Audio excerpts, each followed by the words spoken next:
Flashy. Worms. Erotic. Thankful. We're Worms. Sturdy. in hurt. The worms are unstable. The worms are asexual.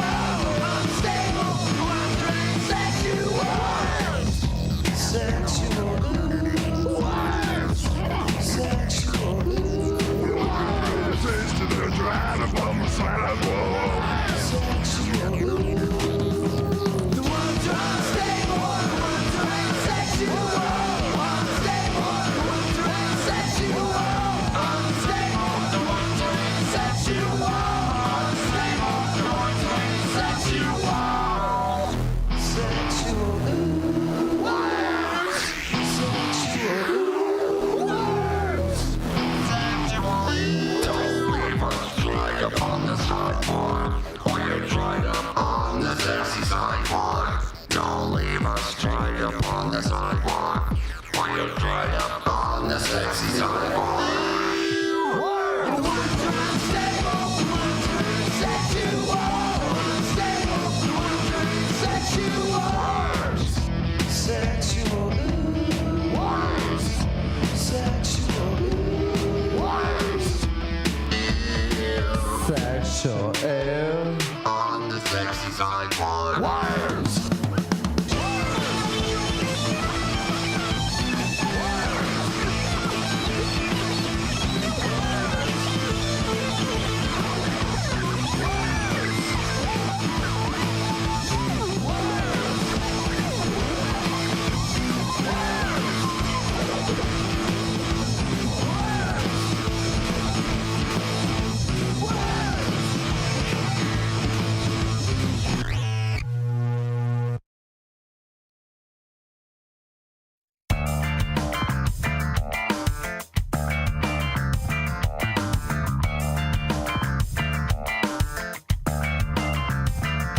I can tell by the way that you look at my. Yeah, I know you wanna my. Girl, we both know what you want from me, so let me put my face in your. First I'm gonna take it slow, then I'm gonna fast. Swear I'm gonna, yo, I'll make sure you last. Why don't you suck my hand, then I'll touch your. I'm gonna out of you.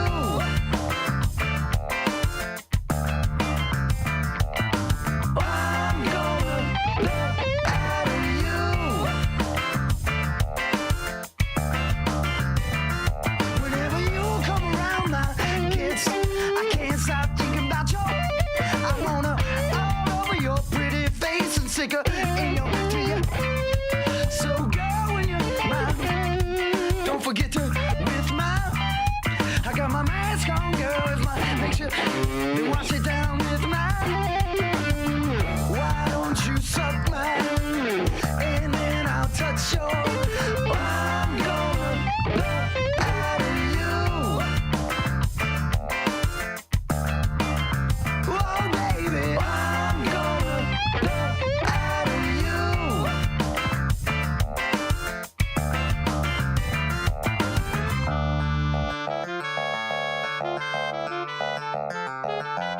Get the peanut butter out of the cupboard. I know you wanna. Me too. If it's hot and swollen and the air is right, I make a Reese cup out of you. My pants are kinda tight and I'm dripping. I know you wanna. Me too. Here I come, baby. Don't get nervous. Let's get crazy, cause poppin's what I do. Come on, you dirty mother. Ride it, ride it. Feels so good when you touch the. Who's your daddy? Oh, what year was that phone? Oh, it was the Capitol man, baby. Girl, you just suck my, and then I touch your. Girl, I just out of you. Girl, get your out of here. Gonna eat a mother turkey sandwich.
grip of terror on his spine.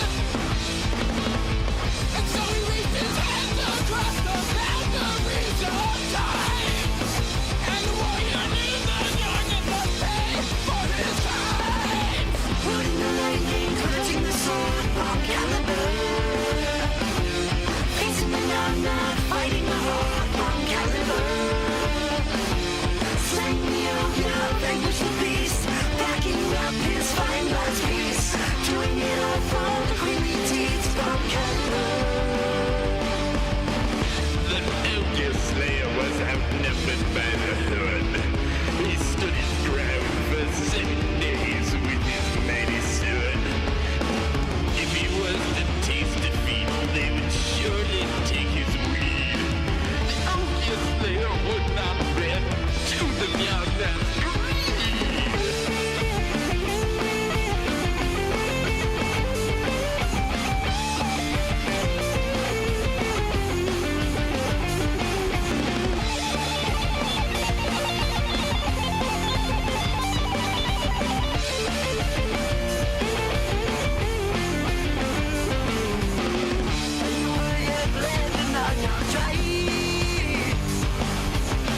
And the darkness was lifted from all across the sky. Throughout the kingdom there were cries of salvation. And once again the warrior rode from the mighty stallion.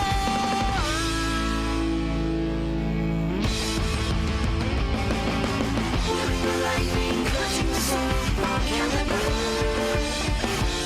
Facing the knock-knock, fighting the horde, Bongcalibur.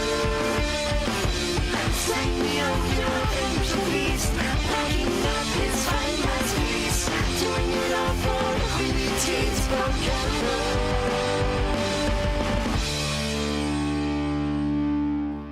Okay, we are streaming. Oh, fuck, wait, fuck, no, fuck. Okay, it's all good.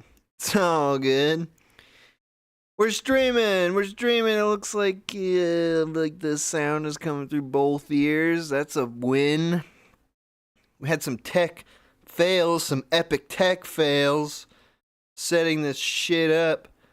I am on the road, as some of you know, as I've said before.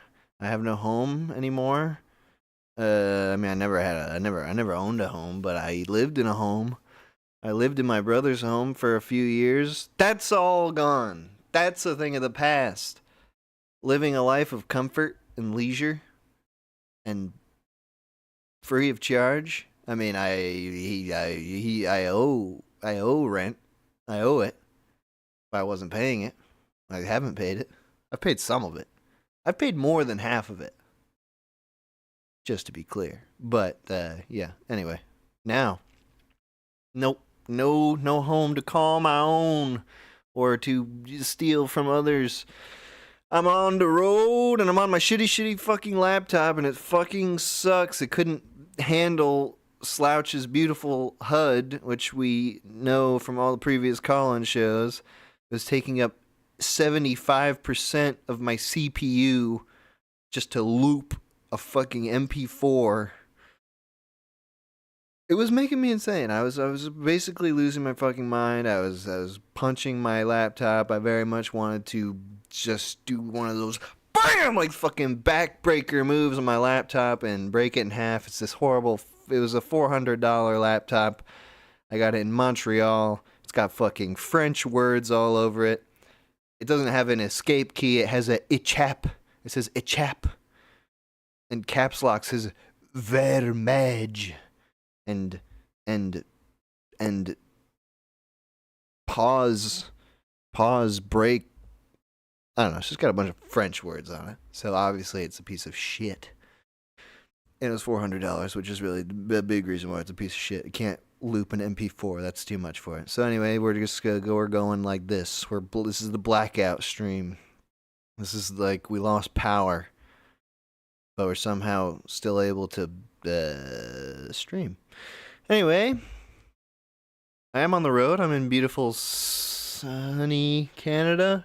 Not sunny. It hasn't been sunny I don't think it's been sunny since I've been here. I don't think the sun exists in Canada. I don't think... You know what? I don't want to shit all over Canada, but this place fucking... it's not... Let's just say it's not number one. It's like a, it's basically... What's cool about it is that their money is like worthless. So it's sort of like I've gone to a third world country, and my few and far between funds are... I feel like I could live a lifetime in Canada off of a hundo, off of a Benji.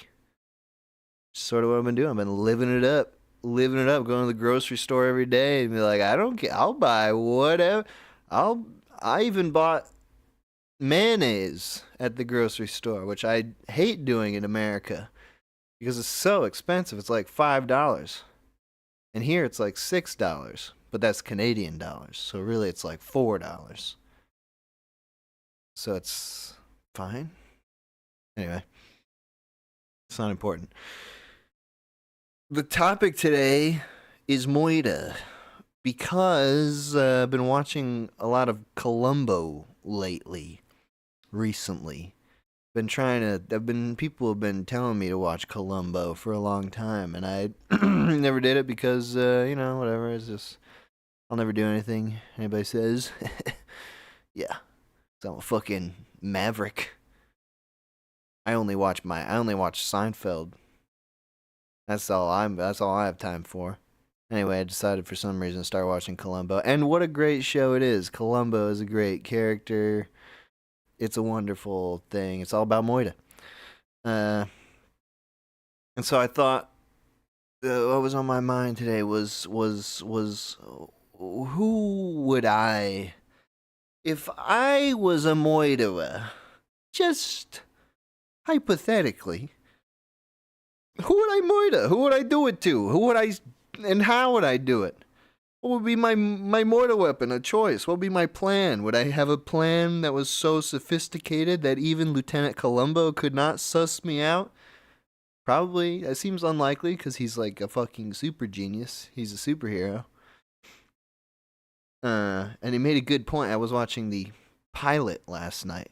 I was watching more than that. I was watching beyond that. I backtracked to the pilot last night. And there's a nice little exchange I liked in the pilot where he talked about how a moiderer only has... they're an amateur. They're always amateurs. They only have one chance to do it right.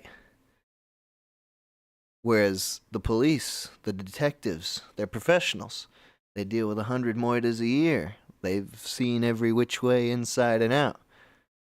So it's like, it's an unfair advantage that they have. They know all the tricks. And they've gone through it. But anyway, I was trying to think of who would I even want to... Would I want to murder someone? Okay, no. But if I had to, or if I just wanted to, or let's just keep it hypothetical. If just hypothetically I did, I got a long list of people who I would hypothetically.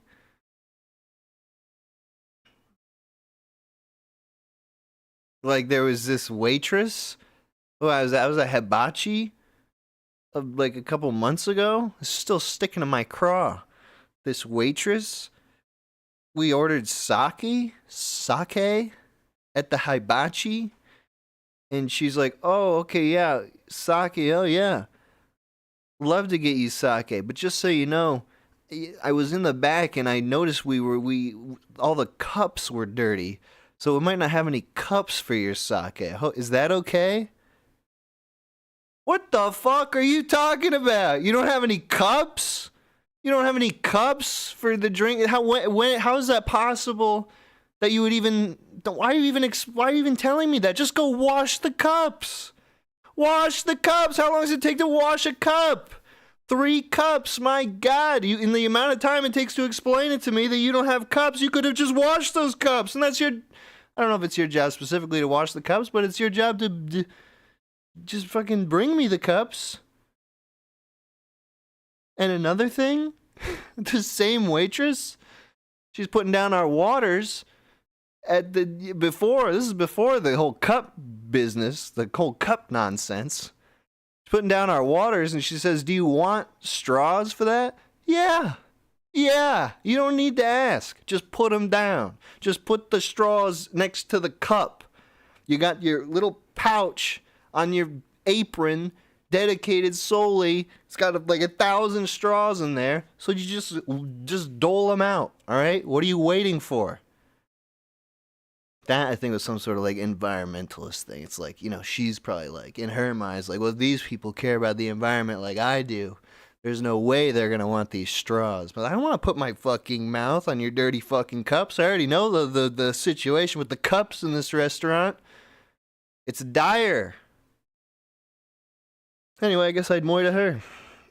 And how? I don't know. Something involving cups and straws, I guess. I'd put a cup over her face till she died. I don't want to get graphic here because this is a lady. But you know what I'm saying. It's not important, I guess the how is, we don't have to get into the how as much as the why. It's up to you, to your discretion. Yeah, I think that's probably the main person I would moida. I guess we'll just go into calls in a minute here. So all the music from this stream is from the album called Matters from Gas Mask Family. Am I like peaking like crazy? I'm yelling. I've been yelling this whole time. I'm sorry. Whew. I had to take a load off. Still mad about this fucking computer, this French piece of shit. This fucking French. Okay, moving on. Gas Mask Family. Matters. It's a CD. I played the music from the CD on a call-in show many moons ago, but we actually are releasing this album through Chunk. And it's coming out. It's shipping out Monday. You can buy it now if you want. Everybody who was signed up for Chunk in June is going to be getting this album automatically, the CD, through the mail. We did it all up nice. Moxie Famous did all the design stuff for the CD and the all the inserts and all the stuff that goes into a CD. It looks really nice. If you go in the description of this video, you can click on a link there. You can buy this thing. If you go to chunkmonthly.gumroad.com, you'll see it on there. It's right there, right in the middle. Gas Mask Family. Matters. Very nice album. You're going to be listening to all the music from it. Okay, the music is available online, so it's not like, you don't need to buy it from Chunk in order to listen to it. But if you buy it from Chunk, you get this nice little CD. You get a nice package in the mail, and it looks nice. And you're supporting the Matters people. They get money. We get money from making it. And it's a good situation for everybody. But anyway, we'll talk more about that later. I'm going to open up the lines now. The call-in number is 518-288-7938. Call in and tell me about who you would moida. And why. And how. And how sort of involves where and when. And with what. With what weapon. And we got a call here. Let's see if the sound works on this. Call from Teratoma Jones. Oh, nice. Teratoma. Hey, I got on. Yeah, hey. What up, brother? How's it going? I'm okay. You know what? I'm feeling you on the money crunch. I got furloughed. Oh my God. What does that mean exactly? It means that I am fired, but I can tell employers I still technically work there. That's how I've been interpreting it. That's so weird. That's cool. So, do you get some kind of severance, or is that just a straight up firing? No, so technically, like, if the company ran out of money, and I think furlough means that if they get more money, maybe I could come back. But I'm not counting on it, so I've just been applying to other jobs, and like I said, I just say on my resume I still work there, and I think that's technically true. God damn. You know. Well, I'm sorry to hear that. Oh, that's all right. I mean, I wish they did it in the summer instead of the middle of, right when the winter is hitting. So at least I could, bask in the sun and drink beers at, 3 p.m. Instead, I'm all cramped up inside the fucking house. True, yeah. You could have lived on the street for a minute there, but now you'd freeze. No, it'd be a bad time. That would be a very, very bad time. Well, so we're talking about moida today. People who we would potentially moida if just hypothetically, not active plans or anything. Is this like the Fed arc for you? Are you just turned informant to get some money or something? Because I'm happy to play along and everything, but I feel like with the likelihood of the people that listen to the show, you might get like a confession or two or something, I'm just speaks out there. I'm looking for inspiration. I'm looking for ideas. I think, I'm not clever enough to moida on my own. So I'm trying to get some good schemes going that I could potentially use in the future, if it was necessary. All right. Yeah. Well, all right. I can give you, I can give you one piece of advice that has always stuck with me. If you're gonna poison someone, it's tempting to, be like, ooh, I'm gonna get this exotic thing. I'm gonna try and find a way to slip some lead or some herb I found in there. Don't do that. It's easier check. You gotta do something that everyone has readily available, so they can't track you down for it. People think they're real smart, these poisoners out there, these guys that maybe they work at the pharmacy or they work at the lab or something, where they have this exotic molybdenum salt that, kills someone silently 4 days later. Don't do it. They're going to know you got that molybdenum or what the fuck ever. They're going to find it. I would say, and here's my suggestion, antifreeze. How is Tastes that? Sweet. Okay. Yeah, tastes sweet. You can get it anywhere, and won't necessarily. There's a chance they won't die, but if you get it the right way, it could work. Could work. It's happened before. What do you know? Like what it is that how that kills them? Is that or is it just how much do you need? I mean, I'm not sure how much you need. I remember I heard this story of this guy who supposedly as a joke, he worked at a garage, right? And he got real annoyed that one of his coworkers was stealing his sodas or something, or drinking out of his 2-liter. So he put a 2-liter and spiked it with some antifreeze and put it in the fridge as a quote unquote prank. And then, guy keels over, drinks a bunch of it, and, it's kind of slow acting, to be believed. But, it's a propylene glycol, I believe, is what's in it. That would be, if I was so inclined, I think that would be my route. I mean, well, thank you so much. That's super valuable information to have. Yeah. I mean, just or anything. I mean, it's like I said, it's sweet too. That's why kids drink it. Just it has a syrupy, nice, pleasant flavor supposedly. So it's not even like something that theoretically. That seems like they're not going to spit it out. They're just going to be like, tasty. That's so odd because that seems like that's would be the issue with poisoning someone is that your body has probably evolved over millions of years to taste poison and it's disgusting to you. It's repulsive. But not antifreeze. No, apparently not. I mean, I've never tried it myself, but, so I've heard. If you want to know, I could offer an interesting example of how not to murder someone, though. I don't know if you watch many of those, true crime YouTube videos where they have the interviews and all of the, police footage and shit. Have you ever watched those? Just a few. I mainly just watch those police body cam videos. Oh, those are fun. Those are always fun. I like the raw footage, but go on. Oh, well, there's this case that came to my attention recently. So this lady manages to convince her boyfriend to get inside of a piece of luggage Oh, and then dude, I have dipped seen it this up. one. Holy shit! That's Wait. like the dude like in there being like, "Please let me out." That was actually. I'm like I watch a lot of horror movies. I like some weird, grotesque shit, but that was like. That's Dude. oh god. Yeah, just like it's like Awful. a piece of luggage and it looks like it's alive. It's like being pushed on from the inside. And she's like Yeah, yeah. drunk, being like, "No, like, you're fucking. You should never treat me this way. That's why you're in there." Yeah, it's fucking nuts. That was that put wild. And the fucked up part is I think we've all had exes like that too. So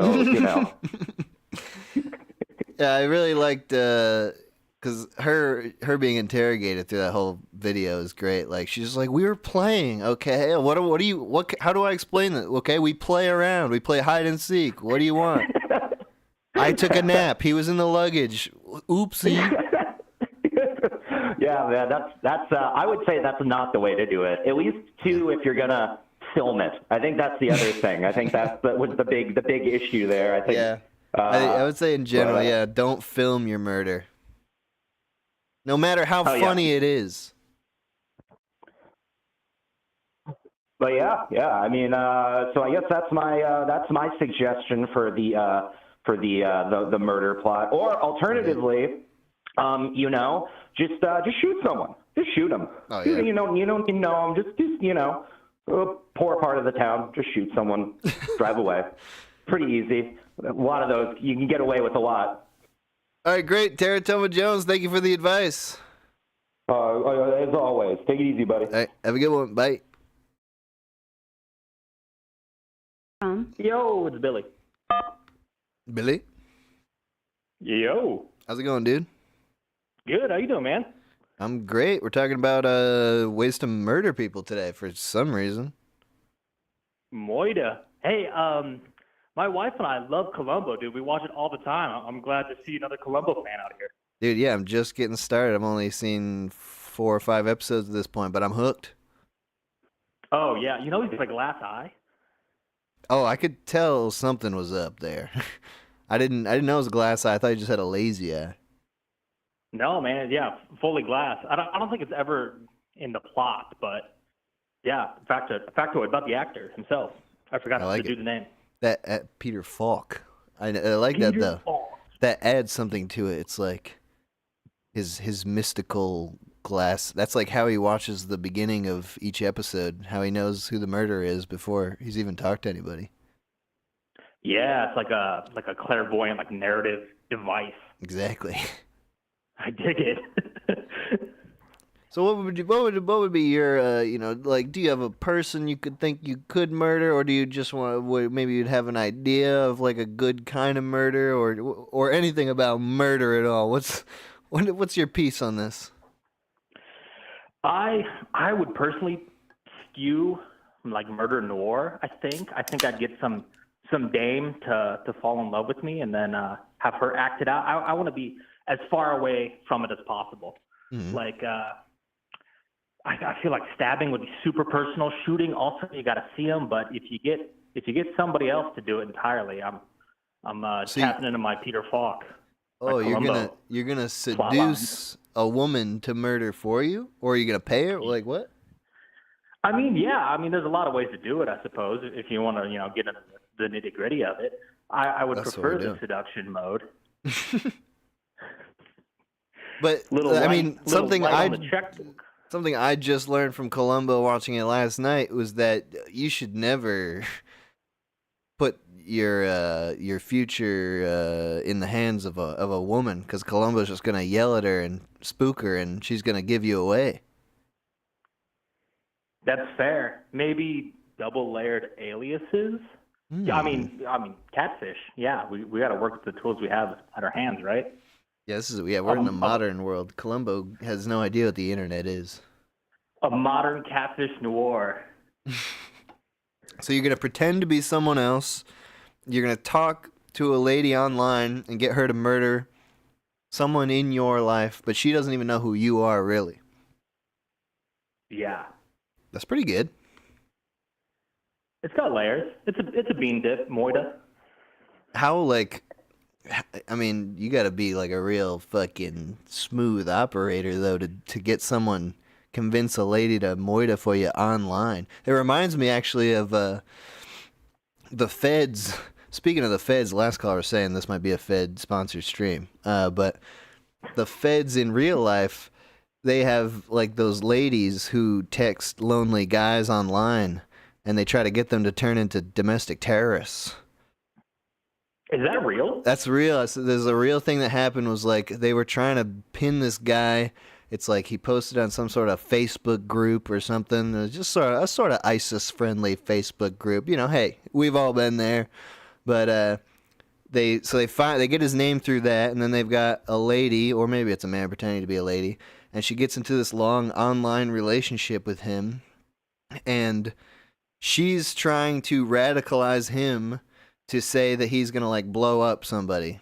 And she's like, if you really loved me, she like gets him to love her over years, and then she's like, if you really love me, you would like fucking strap up and go to the Capitol and start gunning people down. And he was like, no, I do love you, but I don't want to do that. And she's like, you're a fucking pussy. Fucking strap up, bro. And they tried to like arrest him anyway. This is a real story. I forget any of the how to look it up, but it's real. I swear to God. And she was a Fed sponsor at least. The lady was a Fed. And they're trying to like they're trying to get a lonely guy to turn into a terrorist and then stop him before he does it so they can be like, we stopped a terrorist. But really they're like trying to turn people into terrorists. What is that? A budget thing? Like, what? Isn't there real crime you can talk about? That would be cool. That's wild. I know, right? No. I'm not even bullshitting you. I don't trust anyone now. The lady I've been talking to, you know what? Something make some good sounds a little suspect. But anyway, it's just proof that, your plan has some basis in reality.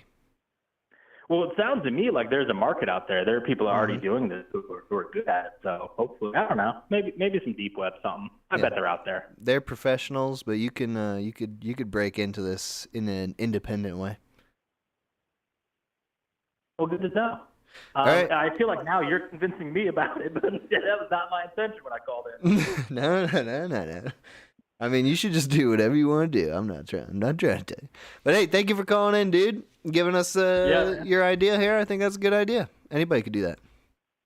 Yeah, well, great stream. Big fan. Thanks for talking to me. All right, thanks, man. Have a good one. Bye. You too. Bye.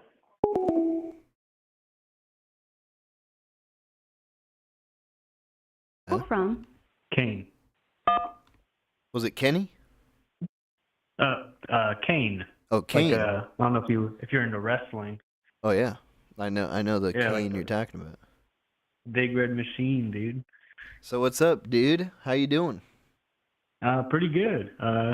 We're talking about moida. Yep. Yeah. I kind of relate to your example. You were talking about the waitress, and she was like, "Oh, we don't have any cups," you know. Yeah. I relate to that. You ever watch Falling Down with I think it's Michael Douglas Michael Douglas. Right? I've actually not seen that. I've been meaning to for a while. I've not seen it. I've always been a big fan of that movie, and like I watched and I relate to him, and I watched it with my girlfriend, and she was like, "No, he's like the bad guy. Like that's not good." Mm-hmm. And it's like, "Fuck, am I crazy?" Because Falling Down, the whole movie is about Michael Douglas.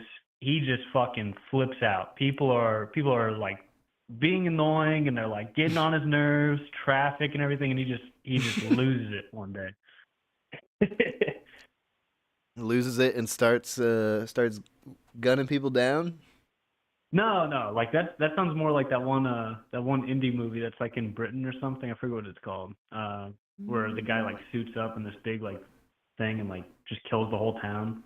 This is like less dark. This is like people that kind of deserve it. Like he doesn't kill people specifically. Like he'll like beat the shit out of like some gangsters or something, and then like it's like he's more like he's like, stop being mean to me, you know, like he's like stop being rude, you know. Like it's I only get like rage like that whenever it's like people that are just like so like just impolite and rude. It's like, God, this guy needs to be dead. The world would be a better place if this guy was dead right now. Have you had any experiences like that recently you can think of?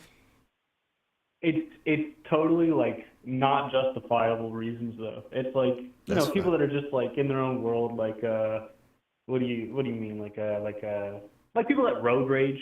People that like just are angry on the road, like not caring about other people's safety, just fucking maniacs on the road. It's like, God, if that guy was dead, people would be a little bit safer without that.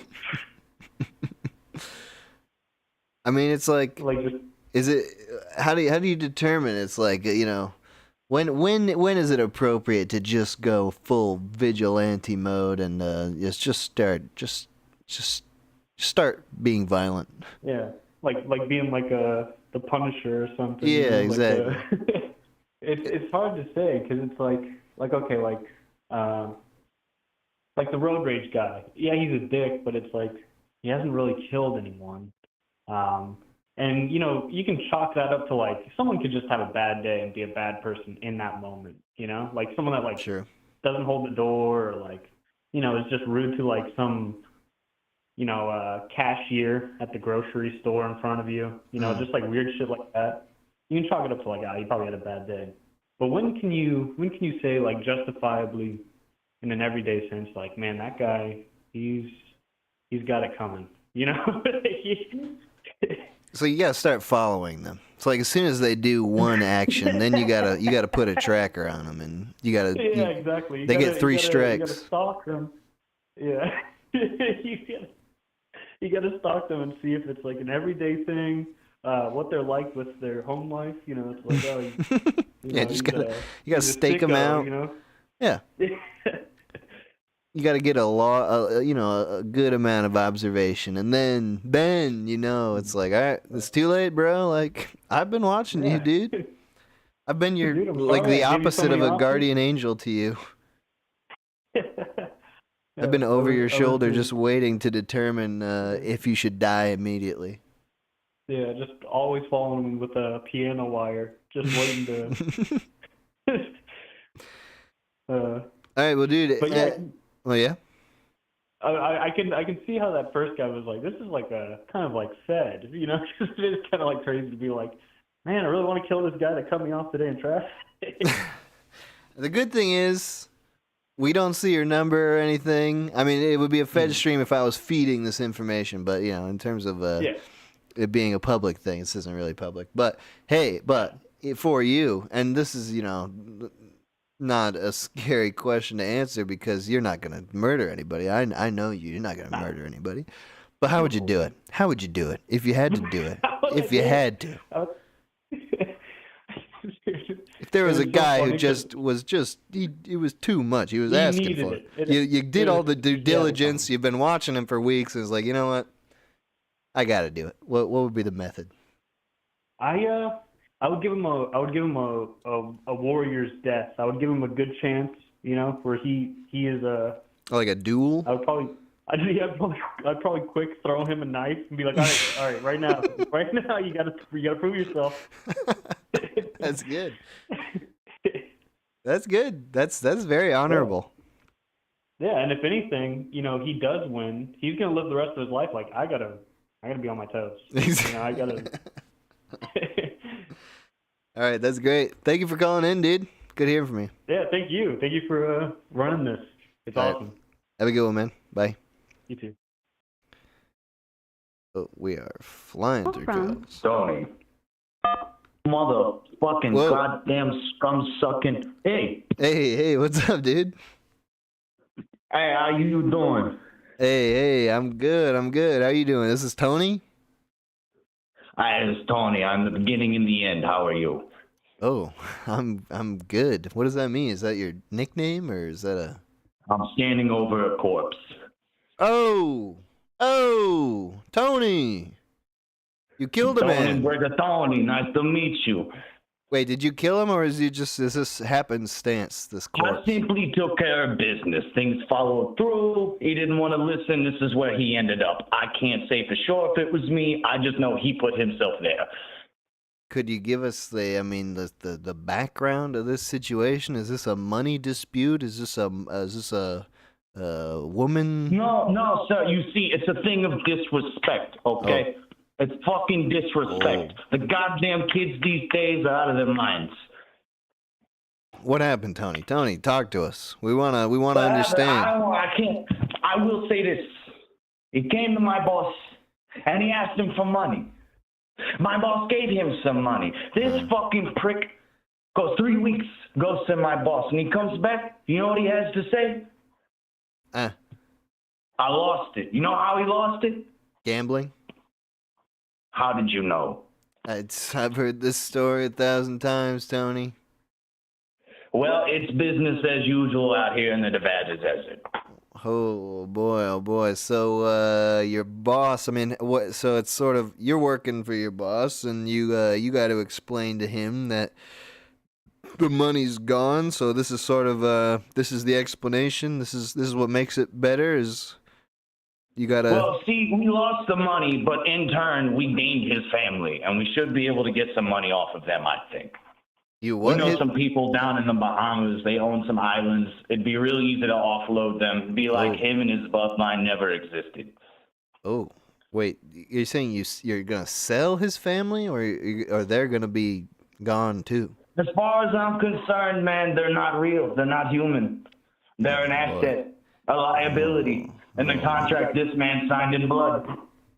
Oh, Tony. All right. Well, Tony, do you ever feel? It sounds like this is not your first time at the rodeo.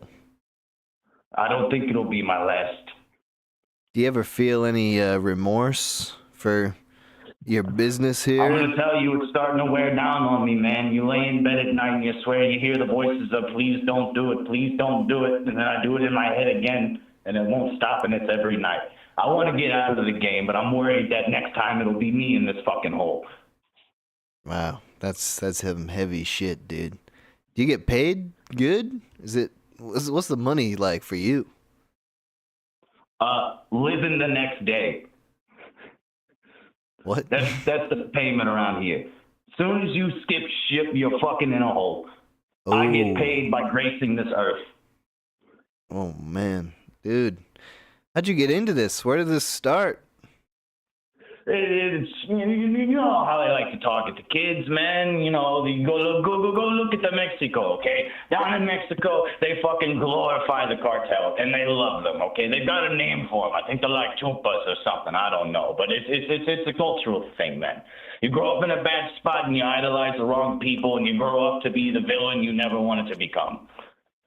Tony, it sounds like you got a lot of complex feelings about this situation. You're deep in it. You're deep in it, but is it too late to change? I will throw you 2 cents, sir. Too many people look at the world as black and white, like it's heads or tails, but so few realize to step back and look at the whole coin. And you've seen both sides of that coin, so what do you say, Tony? Throw that coin in a fucking river and walk about your day. God bless you. All right. God bless you too. Wow. That was the real deal, if I'm being honest. I have a sixth sense about this sort of thing, and I can tell that guy was the real deal. And God bless. Hey, gambling pieces of shit. That's what's supposed to happen to those motherfuckers. Those fucking sons of bitches. Tim? Hello. Oh my God, it's Tim. The mid-hours. It's the perfect call-in for a moida show. It's the Tim. Yeah, you've witnessed a negligent death at least. Hey! I wasn't in the room. That's some deep lore for everyone in the audience. I was not in the room. No, and I misremember that because I thought you fucking saw that dead baby. I was not in the room. You were there. I was not in the room. I was not even in the house.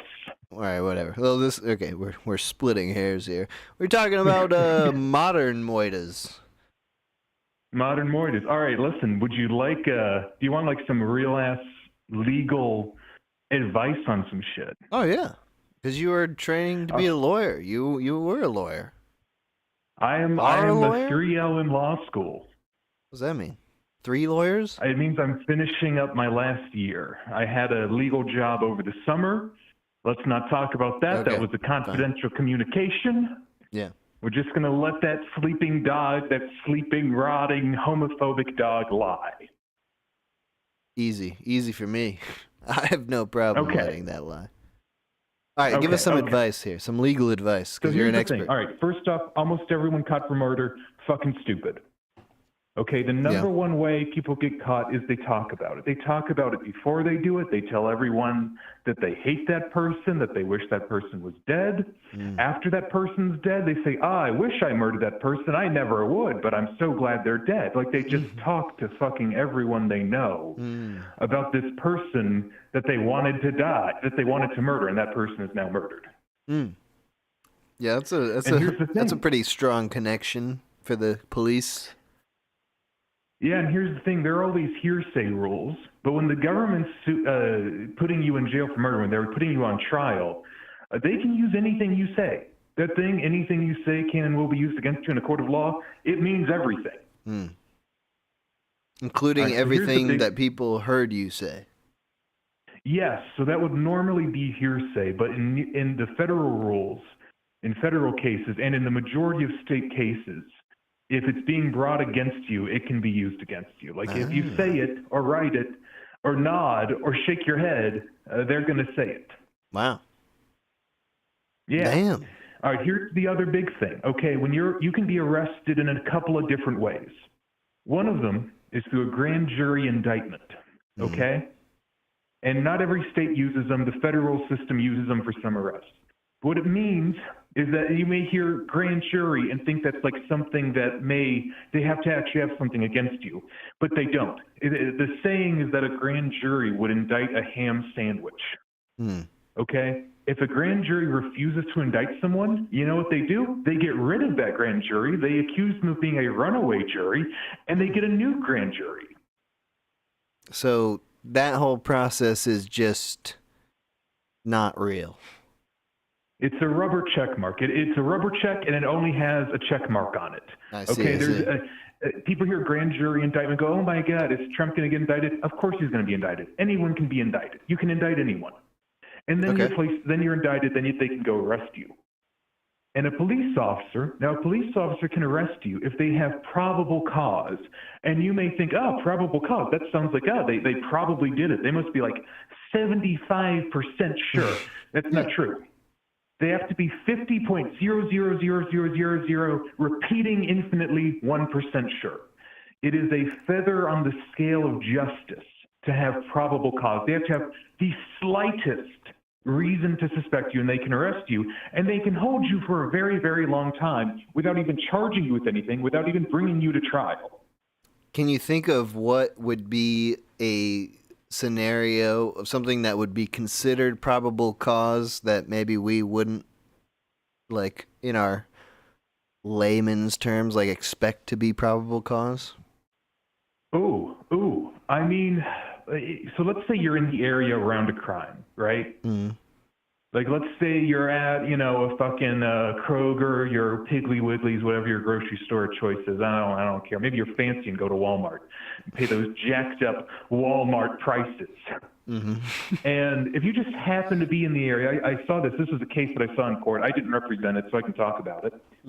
But he was literally in court. He was in the Walmart. A guy comes by. It's about midnight. It's one of those 24/7 Walmarts. The guy pulls a gun out, waves in the cashier's face, and he goes down the aisle by aisle, getting all the money out of all the registers. Right? Slightly smarter than the average criminal. But then there's this other guy who's just like getting a fucking candy bar, right? He didn't buy anything. He goes and he gets a candy bar. He's checking out. He sees it going on. He steps back. And as it's going on, he, people respond weirdly to stress. So he just started laughing. He was just like laughing maybe at the ridiculousness of the situation. And he was arrested. Because they said, hey, you're in on it. Yeah. Yeah, and he didn't even know the guy. Never met the guy. Never met the guy afterwards. But he was placed under arrest. The probable cause was that he laughed. Yeah, he looked like you were an accomplice, sir. That's all right. There you go. That's bullshit. Yeah. No, the criminal justice system is a horrifying edifice to power and hypocrites, and oh my god, I hate it so much. Would you have any advice, any other further advice then for people who are looking to murder? Well, that would break quite a few ethical rules that I'm bound to. But without knowing about anyone's specific case, of course, and without representing anyone, I'll just repeat that generally people who get caught for murder are stupid. They talk about it. They just keep the gun on them. They post on Instagram. They talk on Facebook. Like it's actually pretty easy to not get caught for murder.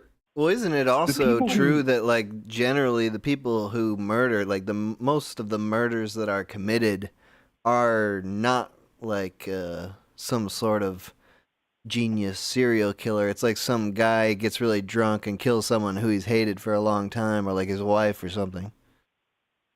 I mean, that's the usual case of how it happens. Like, usually if someone's like, I'm going to murder someone, like, usually if they're at that level where they think that's a good idea, like, usually, like, you have to consider that you're going to throw away your whole life if you get caught. Right. So most people, like, you know, they're pretty stupid. They haven't succeeded in life. Like, they ain't got a lot going on, you know, so then they choose to murder. So if you it's think not as much murder, to throw away. Yeah, like I'd recommend like joining the military, maybe going back to school, maybe volunteer, start dating, you know, like get some more life that's worth living. You probably won't want to murder anymore. Yeah, I mean, yeah, and with the military and specifics, like you could get paid good money and murder, you know, or kill, you know, whatever. Like you could get some of that out of your system and get money. I mean, we need murderers in the army. Like that's what they're there for. It's a release valve for angry young men mostly. And maybe I don't want to disparage our troops here, Tim. I mean, hey, these guys, come on, let's not go all the way. But I'm just saying, hey, you know, it's a valuable. Every society needs a release valve for angry young men, and you got to give it to them. You know, I mean, I would love it if I could join the army. I just don't want to buzz my head. Is that really what's holding you back? Is there not more that's keeping you from joining the military? It's the rigid structure. I mean, I feel like I wouldn't be able to be at my goofball self in the army. You know, I feel like they'd look down on me. You know, I'll be real. Like I'll keep this 100, as the kids say, as my little brother says, with his young person language. I feel like I'd be really good in the army, like in a bad way. Like I feel like I'd cover up the crimes, like I'd abuse people. I'd keep the structure and power, you know, because I'd be so good at the structure and the hierarchy. And I would just be like that evil person people talk about when they talk about like military abuse. It's like, yeah, it was me because I had the rank and they were beneath me. And that's why I'm not in the army. I feel like if I was in the army, I would be the sort of guy who would try to frag you. You'd be my murderer. Yeah. That's the problem with the army is I inevitably would want to murder someone in the army, and that would just ruin the whole thing. Yeah, that's not what you're there for. Anyway, the Mindow, it's always good to talk to you. I'll say this, you know, I saw, when I first called in, it was right before I went to law school. Yeah. And now I'm almost finishing law school. What do you have to say for yourself? A lot of emotion. That doesn't have a lot of emotion attached to it. But anyway, it's a neat piece of trivia. Goodbye. All right, bye. All right, with every subsequent call, I think about more how this show might be a very bad idea. You know, what is the point? What am I doing? What's the topic? Murder? How best to murder someone? Don't murder someone. You know, I don't have to say it. But just to say it, just in case this comes up in court one day, I am saying don't murder someone. You don't have to do that. Don't even murder yourself. Hey, I'm looking at you. Take your hand off that trigger, buddy. You're fine. You're doing just fine. take a finger off the trigger and instead start dialing the number to call in, which is 518-288-7938. Actually, first I'm going to take a break because I have to take a pee. But yeah, we're going to continue talking about murder despite not being a good idea because... I don't know. You figure it out. Well,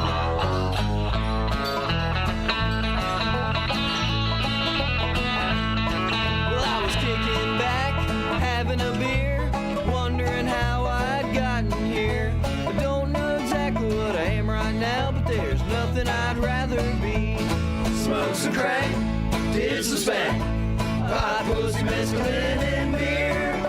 I gained some friends and lost them, but I feel fucking awesome. Nothing to say, smoking a J, watching my troubles burn away. The sun is up, who gives a fuck? It sure as hell ain't me. Smoke some crack, did some spank, hot pussy, mescaline, and beer.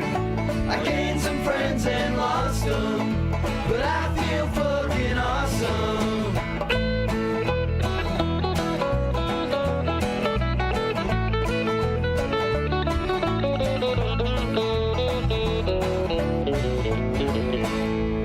But what will you do in the morning with pain in your back and your groin?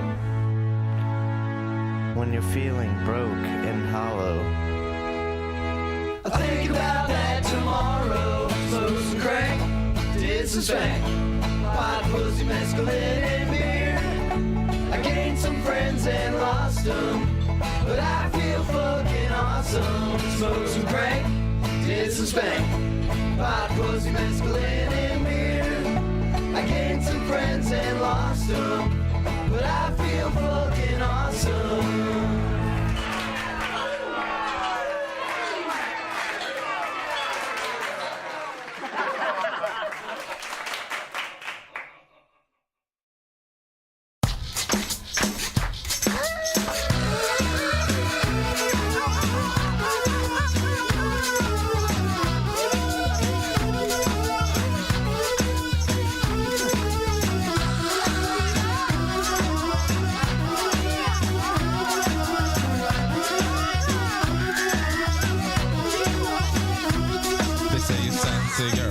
You'll be sexual when the sun be hot. You'll be laid out by the pool, think you disco dance. I drive the Mustang for my little ballet to chat. You make hot sex by the floor.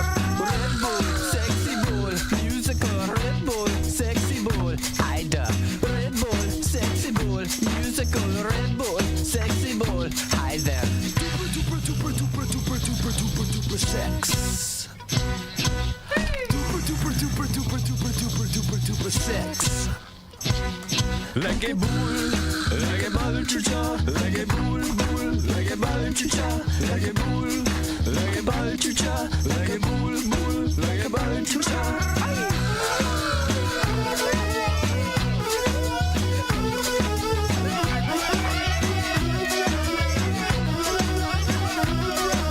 They say you freaky girl, you've been around the world, and when the stars be bright, making rape all of the night. I take your disco dance, I drive the Mustang Ford, my little ballet chucha. We make hot sex on the floor. Red Bull, sexy bull, musical. Red Bull, sexy bull, Ida. Red Bull, sexy bull, musical. Red Bull, sexy bull, hi there. Duper, duper, duper, duper, duper, duper, duper, duper sex. Duper, duper, duper, duper, duper, duper, duper, duper sex. Like a bull, like a ball chucha, like a bull, bull, like a ball chucha, like a bull, like a ball chucha, like a bull, bull, like a ball chucha.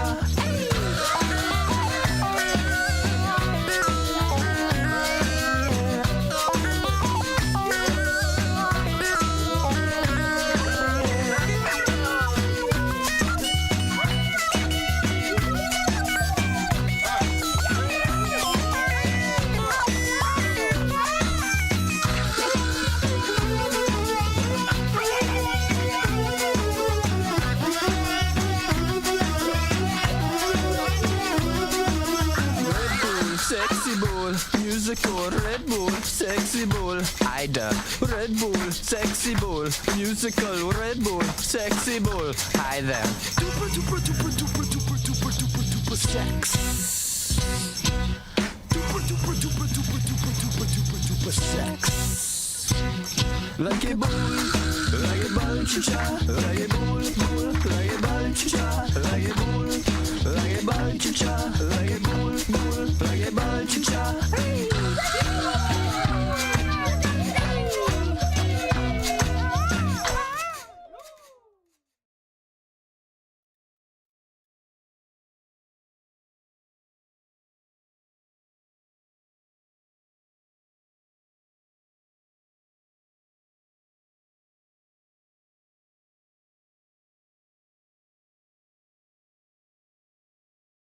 Call from Hello, this is Rasheed calling. to accept. Hello, how are you doing today? Yes, I've been taking a break from things. I'm trying to get my head in a different space right now. So, but it is so good to talk to you. What is the topic today? Today we're talking about, well, Rasheed, we're talking about murder. Oh, see, that is something I can. Oh, sorry. What were you saying? Sorry. Just, Go ahead. I mean, we're sort of talking about tips and tricks for murdering our friends and family is sort of just. Oh, I see. I must have called in at the wrong time because I am more of a lover, as you know. I have, if you remember, I had the relationship with Charles's woman, Chelsea. I'm actually going over there right now. Yeah, On my way walking there. I remember you're having a little bit of trouble, as I recall. Yes, of course, because I love the way that she makes the paprika toast. I don't know if you remember this. Yes, but I don't like the way that I hurt my friend Charles. Just 1 second. I'm just opening up the door. Just 1 second. Oh, you're on your way. You're there right now. You're going to. Yes, just one. Chelsea, I'm home, Chelsea. Chelsea, it's your paprika. Charles, what are Charles? Put down the gun. Oh my God, Rasheed.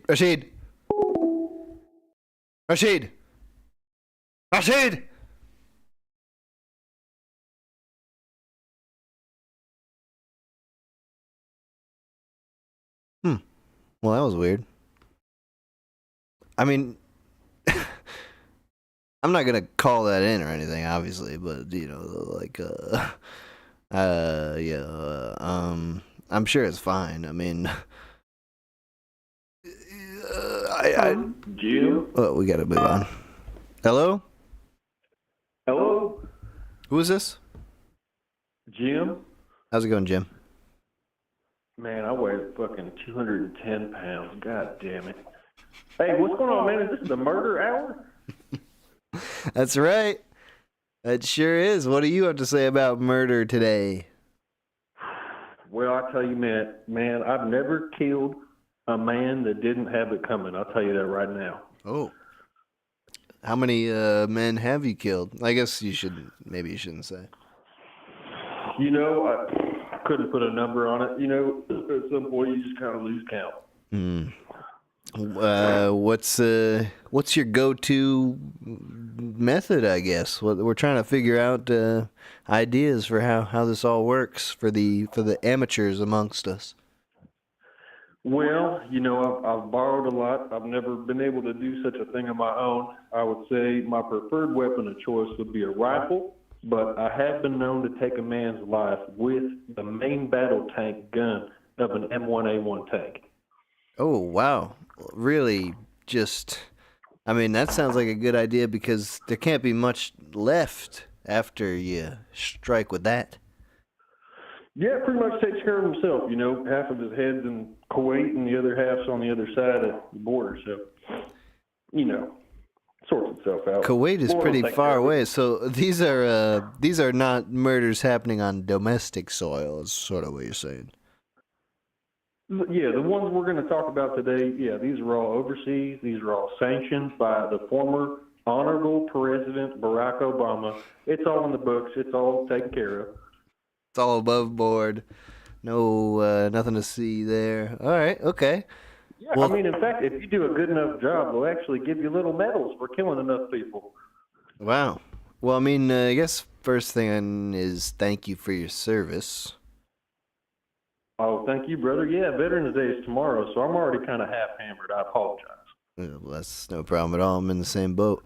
So, I mean, so these were people that you didn't know personally. These weren't crimes of passion. They were, is it right to say contract killings? Are you kind of a hitman for the government? Is that an inappropriate way to frame this? I'm sorry, you kind of broke up, man. Yeah, I hit a man with a grenade. How did that go? Did that work proper? Well, it didn't kill him, so we kind of mercy killed him.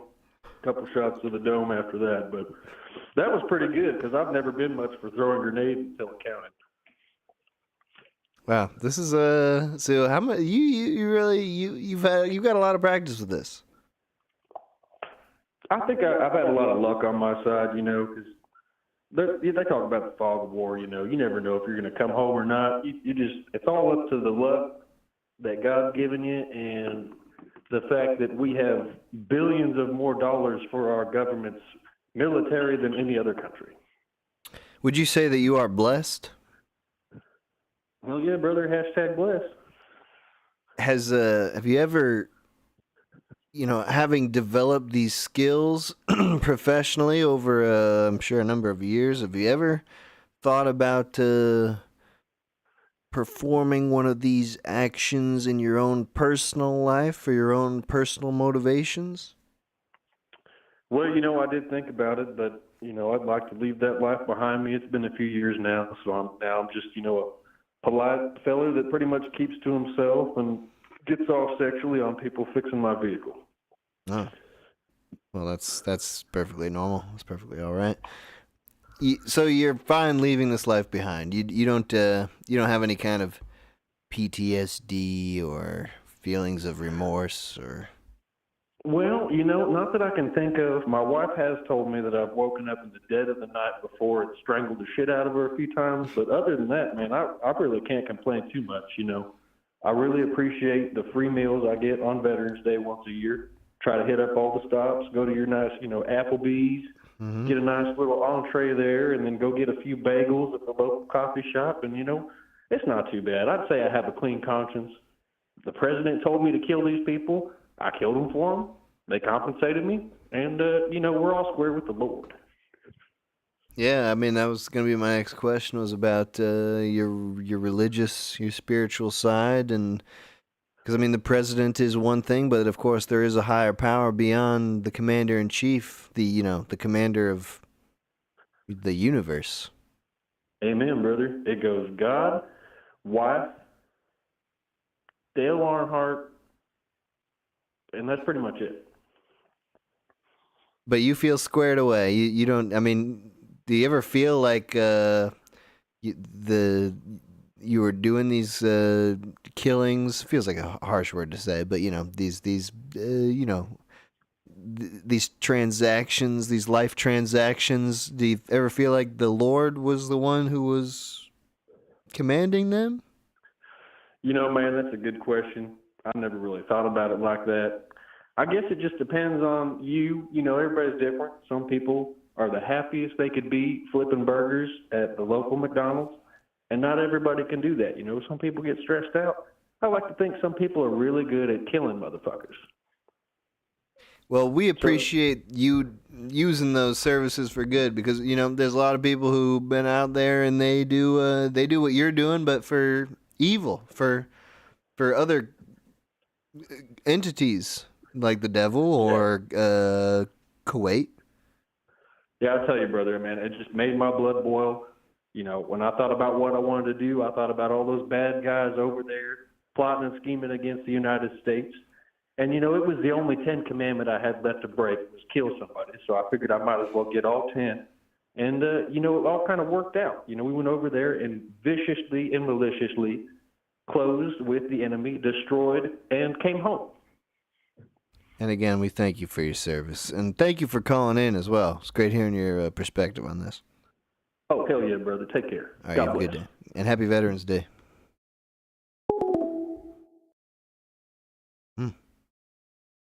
Nice. It's always good when these guys are on your side. Think about where we'd be if we didn't have guys like that 10,000 miles away killing people for us. Call from William. Hello, William. Hello. What's up, dude? We're talking about murder. Hell yeah, we are. What you got to say? Hell yeah. Well, I was bolstered by it sounded like you had a different law student on, and I wanted to give my take on what I think is probably the coolest case about murder. Hell yeah. So you're in law school right now? I am. I'm a 2L, which means I'm a little bit worse than the other guy. All right, cool. Well, tell us what's All right. what's this case? So this case had to do with this guy who hated his neighbor. Classic murder story. I mean, you want to kill your nosy neighbor. Yeah. Who doesn't? So this old bastard that he hated, he had bad eyesight and he had a drinking problem. So he would call him up and he'd say, Dale, I hate your guts. I'm going to kill you. And of course, terrible thing to do in murder, obviously. You don't want to have that type of evidence flying around. So that is where, yeah, you don't want to admit before the murder even that you're going to murder someone. Exactly. He messed up there. But ignoring that, the next stuff that happens is pretty damn cool. The challenge that the murderer gave to this man is, okay, I'm going to duel you from my porch across the street, and you're going to be on your deck pointing a gun at me, and I'm going to gun you down. Damn. And he kept pestering his neighbor about this. The neighbor was reluctant because he didn't want to die or do this, but it's a very absurd scenario. So it was the guy who was threatened initially who offered the duel? No. Oh, no. It was the murderer. Okay, I see. He offered the duel. I'm going to duel you and you're going to die. All right, well, okay. That's very honorable. There's a twist. It's actually extremely dishonorable because he's not the one that's going to duel his neighbor. In the meantime, he called 911 and said that his neighbor was on his porch with a gun threatening to shoot everyone in the town. Ooh, nice. That's dastardly. Mm-hmm. Yeah, so the cops roll up in their squad car. There's like a couple of them. They hop out, and there's this guy, the neighbor, on his porch with his gun. He's been drinking like the murderer knew, and so when the cops get there and he pulls out his gun speaking incoherently, the cops shoot him dead. God damn. Mm-hmm. Why was Murder the guy... by... Why was the guy drinking on the day of the duel? Like, is he just like, he was trying to get his nerves down? I mean, like, wouldn't that make you worse at the duel? Like, if you're all so drunk you can't even talk, like, you can't aim? It was the same night, so he was using the fact that he was an alcoholic to kind of strike at that moment to convince him to enter into this deadly altercation. My God, that's a good idea. I know. The only reason he got caught was because of the phone call that he made to the neighbor. And when the neighbor was dying due to these police, he said, I didn't know you were cops. I thought you were my neighbor. So that kind of tipped him off as well. But if you get cops with better aim that just, right to the head, all right, you'll probably stay with it. That is a great scheme. So they were able to find out eventually? Yep, they got him. He did serve jail time, and it was all on him, even though he didn't pull the trigger. So yeah, well, that's a law question I would have in this scenario. Like, is that, what is that considered? Is that considered murder? Yeah, I mean, I forget the specifics of what degree and everything, but yeah, he was put away for a long time. Wow. Well, hey, that's a great story. Thank you for calling in and telling us about that. No problem. Glad you enjoyed it. All right, you have a great day. You too. Bye. It's a great scheme. Use the cops to murder someone. You hear about suicide by cop a lot. But what about murder by cop? I mean, that's probably happened a lot. Ooh, I'm getting some ideas. I'm getting some thoughts, some plans.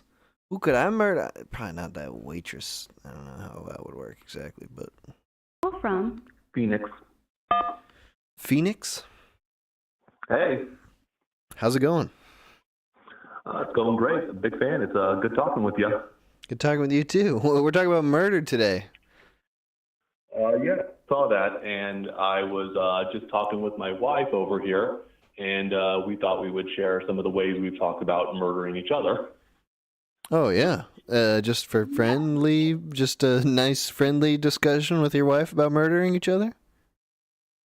I think we enjoy it, and especially if we're frustrated, we'll be like, think of a new way and just kind of tease each other about it and be like, that's the way. That's the way I'm going to do it. And then we'll have to describe like how we're going to get away with it. Ah.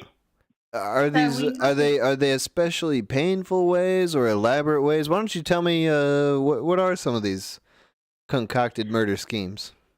Well, I mean, some are simple, like if we went on a trip, we live in San Diego, so if we were going on a hike or something like that, I just simply push him off something because he's not very coordinated and he's not really a hiker, so who would question that?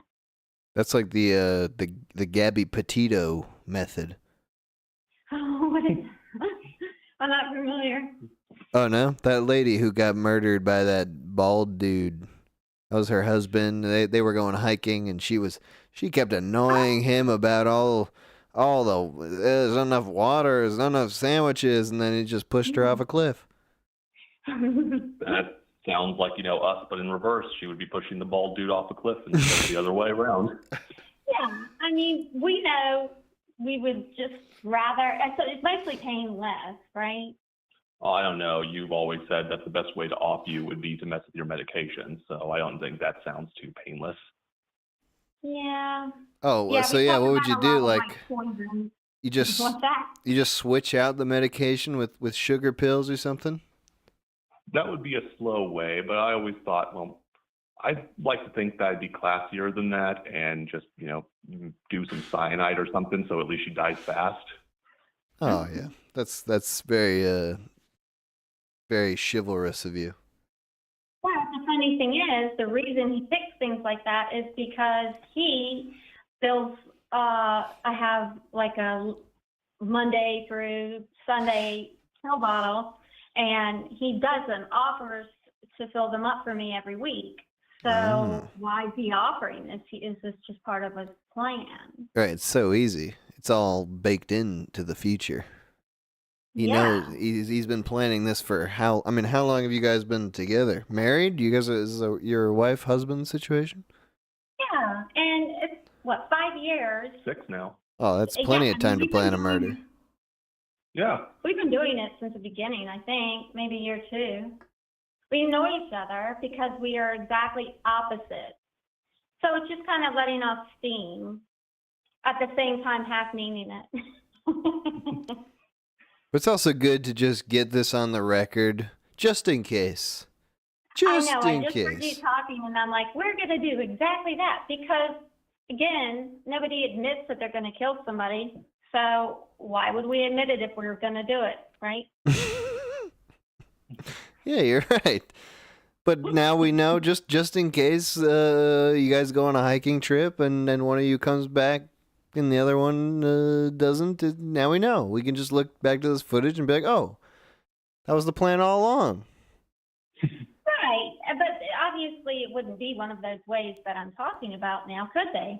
Oh, I see. I would have to use something different now. I see. But that's part of the fun, is like coming up with new inventive ways every day. Yes. We have so many, and I was drawing a blank for this phone call, and I'm like, what were some of them? Because I think of them all the time, and I wrote a thing that I was going to come up with 101 ways to off somebody you love. That's, I So mean, working on it. that's the sort of thing you really, you can only write if you're so confident that you're not going to do it. Yeah, she's sort of going down the OJ route of like, if I did it. At least it's before the fact. I mean, that's the problem with the OJ was he did it after he murdered someone. Oh, right. But this is good. It's sort of like it's like a sign of your ultimate love if you're gonna write that and put that out there. It's like, this is proof that I'm not gonna murder you, because if I do, I'm going away forever because I already put it all down on paper. Yeah, exactly. So we were just going on steam, you know? They could have been like your vows. We're gonna redo our wedding anyways, and have just something classier. So yeah, we could work tell that our in. best plans. I promise to, and I'll pick a kind way. I promise to take the time to come up with the best alibi I can so that I could get away with it instead of going down like a chump. Yeah. That's what you both would have wanted. What's that? That's what you both would have wanted. Is to murder, but have the other not go down like a chump. Exactly. We have too much respect for each other to let one of us end up in prison. No. That's not our way. Mm. We like to think we're a little bit smarter than that. They never are, though. They never are. Criminals are dumb, I guess, but we're not. So we can't really be considered criminals, can we? Hey, Until I murder you. that's a rock solid defense if I ever heard one. Thank you for calling in today. It's great hearing from you guys. Sounds like a beautiful marriage, and I have no concern at all that you're going to murder each other. It was a pleasure. Thanks a lot. All right, have a good one, guys. Yeah, you too. Bye. Ooh, next. From Gay David. Who? Hello? Hello? You say Hello? gay? You say gay David? Dude, I say that every time now. Okay. Well, what's up, gay David? Yo, what's up? Oh! What are we talking about? I can't watch right now. I'm at work, but We're I don't know talking what the about topic is. the topic is murder. We're talking about plans for murder, ways to murder, tips and tricks for murdering whoever, or just all right, or just murder generally. If you have any fun facts about homicide. Oh yeah. Well, if you wanna get away with it, you just like frame it as like, I don't know, some sort of automobile accident. Invite them out on like a quad or something, and then oh no, it was an avoidable like crash landing. I don't know, some shit like that. Oh yeah, some sort of accidental death. A quad. I mean, that's great. I mean, whenever I hear of anyone dying on a quad, my first thought is just like, what a fucking idiot. I don't ever think about foul play. Exactly, it's dangerous. Like, yeah. So yeah, that you shit shouldn't happens, have done that. Right? Why did you get on a quad, you dumb bitch? It's always a woman. Sorry. Or it's a man. It could be a man. Yeah. It's like they hit a branch. It's so stupid. It's always like, oh, I ran into a branch on my quad. It's like, you're a fucking idiot. But maybe that branch was planted. Yeah. I mean, by design, yeah. it was Yeah, planted. yeah, It was yeah. planted by someone. It's a tree. That's how trees work, right, dude. riding side by side, leave jets enough room, they can't go anywhere. Right into that shit. Skewered, gone. And you got away with it too. Oh, my organs. I hate it when that Yeah, I guess happens. that's one way. Okay. Well, I mean, that was your idea. So what else? What else you got? I don't know. I've heard something about like stabbing someone with an icicle. That seems difficult and cold. Yeah. But no evidence though. That's no. a cool. That's interesting. That's got to be a Columbo episode right there. The murder weapon Yeah, disappears. Columbo episode. No murder weapon. The fingerprints Yeah. melt away. Nothing. I have no idea what happened. Is an icicle that strong? I mean, it could be. I don't know. You like freeze it dense, and I guess you'd have to do it pretty quick though. Have to be like your neighbor or something. Can't really like go across town with that shit. Right, you can't bring an icicle along with you. Okay, all right. Well, these are good ideas. These are good ideas. Right. You ever thought about murdering anybody in your life? Oh, every day, my guy. Yeah. I work in the food industry. I constantly think about it. Yeah. Like service. Like, what do you mean? Like exactly? Catering. Oh, I don't know. Just random individuals that gain my seething gaze. Yeah. I don't know. Bitchy people. Everybody's bitchy. I hate them all. Mm-hmm. And you're working with their food, and that's an easy way to murder someone because they're going to put that in their body. So it's like, ultimately, with any kind of weapon, you're trying to put it in their body by force, but it's like food, they're going to put it in their body by choice. Yeah. Yeah, but like they suspect that, It's got to be some little more incognito, I don't know. Right, like your body's like kind of, it's like ready. It's ready to be poisoned. It's like, wait a second, what? This tastes weird. Don't eat that. Don't eat that. Yeah, who cooked that? This guy? Straight to jail. There's no fucking way that guy did this right. I hate that guy. Yeah. Yeah. What would you do? I mean, is air compressor accident. That's what I'm thinking. Air compressor? Yeah. Like, you're going to stick it in their ear or something? What do you mean? Well, I don't know. You say you like invite them over, okay, take them to the garage or whatever. You guys are fooling around the shop and you just kind of like playing around. Boop, hit them with a little compressed air. But where? That shit. What orifice do you put it in? You just got to. What you try to do is you try to get an air bubble in their bloodstream. Okay, so it's just good contact and a little like, whoop, and it'll kind of sting, but might be upset. But they'll, if they don't know anything, they won't do anything about it, and then they'll die. It's great. Not that I would know. Dude, if that's scientifically accurate, that's horrifying. Oh yeah, that's an actual thing. A lot of people die from air compressors. Just like you just stick it anywhere and just like maybe you get a little air in your bloodstream and a capillary. Yeah, you don't do good with air bubbles in your bloodstream. That's a big no-no. But what about the fucking dermis, dude? What about the epidermis and the subdermis? How do you get the air through the skin? Oh, because your skin is like porous, exfoliates. Oh my god. Oh my god. So you could just be acting like you're playing a little harmless prank on your friend. Oh, I got you. Psst, I got you with the air gun. And actually you kill him? Boom, stroke like 2 days later.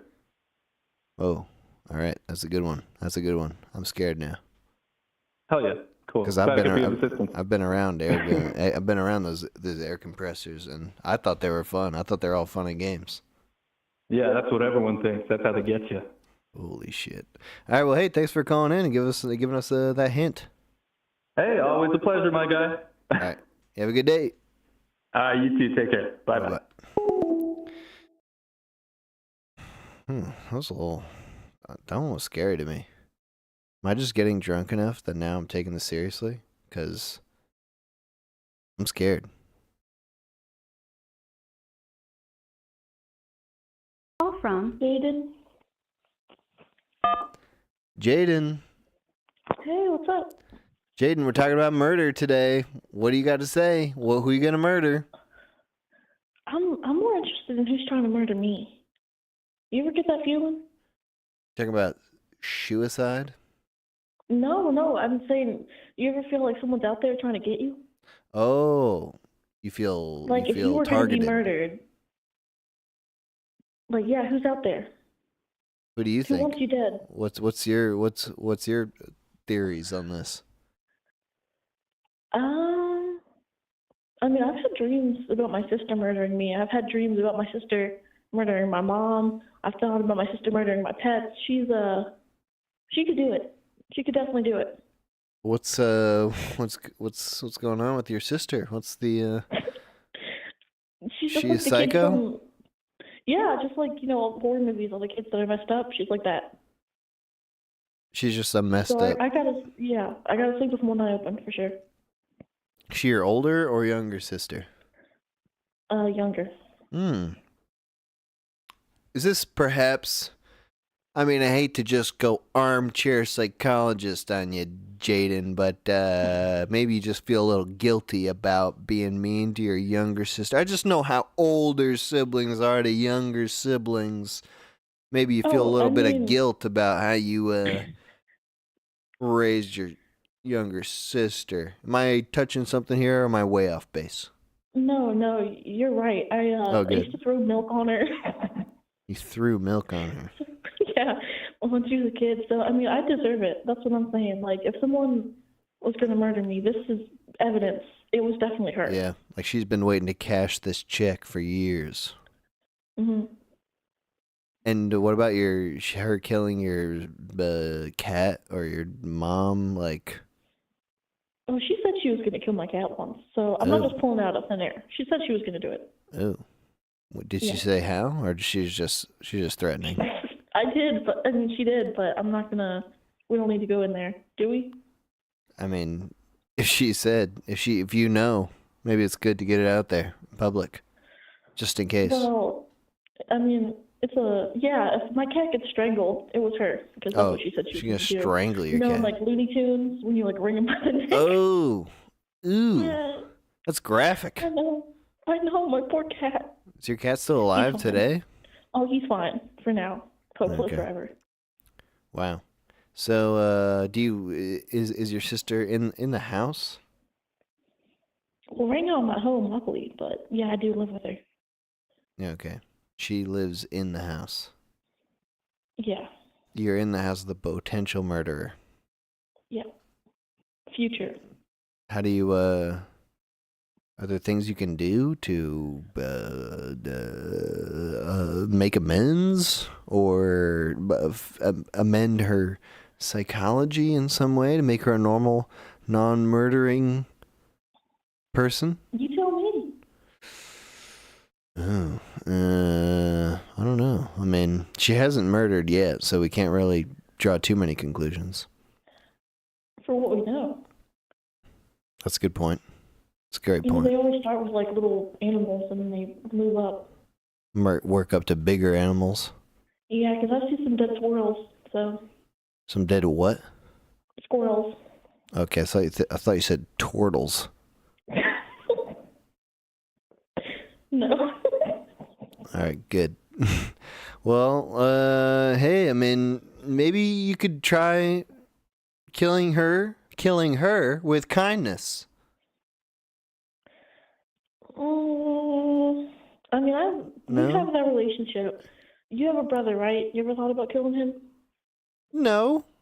No, never. No, definitely. You always, every sibling has wanted to kill the other sibling. It's like the Kane and Abel thing. You just want to. Who and Kane who? and Abel from the Bible. Chip and Dale? Yeah. When they all beat Chip to death. No, they're the best of friends and brothers. Are they brothers? Chip and Dale? I don't know. Yeah, I actually don't know either. I mean, they look alike, but maybe that's just squirrels. Is that racist? Let me look it up. Chip and Dale. Don't look it up. All right, okay. Jayden, what if your sister was listening to this right now, which obviously she isn't? What would you say to her from the bottom of your heart, from the honesty of the depths of your being? Would you plea that she change? Excuse me, or would she? What would you say? I mean, I don't mind if it's me. Just leave the cat. All right, I think that's as good as it gets. Jayden, thank you for calling in. Thank you. Have a good night. You too. Bye. Okay. Good God. All right. This is the Murder Call-In Show. This is, I feel like we're getting a wide variety of perspectives on this. Nobody's spoke out against murder yet, which is it's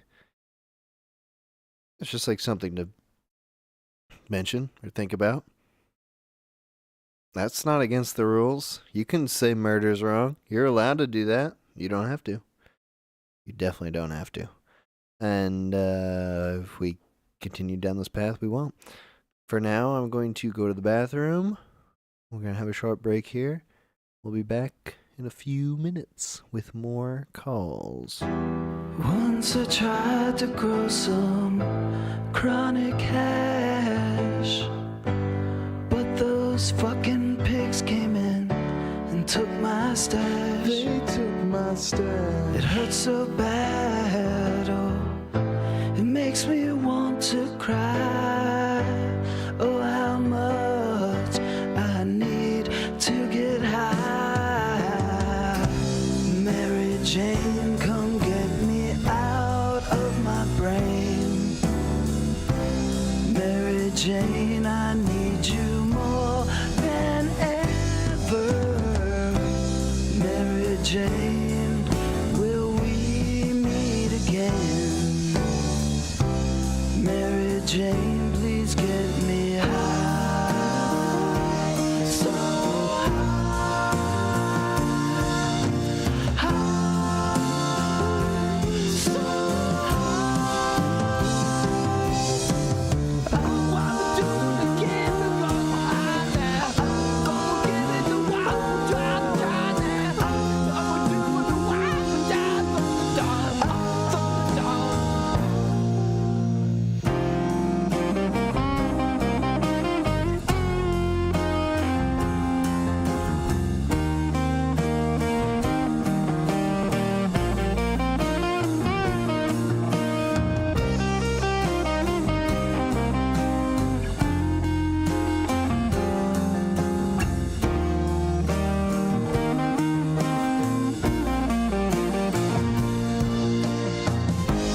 Mary Jane, come get me out of my brain. Mary Jane, I need you more than ever. Mary Jane, will we meet again? Mary Jane, please get me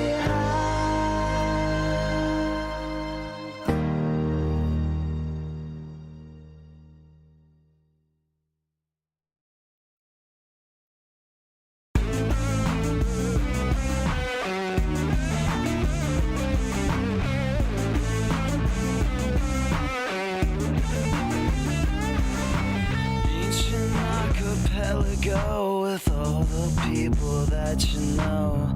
Such a forbidden task, another Joe Montana mask. It's got to come out of me. Gotta come out of me. It's got to come out of me. It's gotta come out of me. It's got to come out of me. It's gotta come out of me. It's got to come out of me. It's gotta come out of me.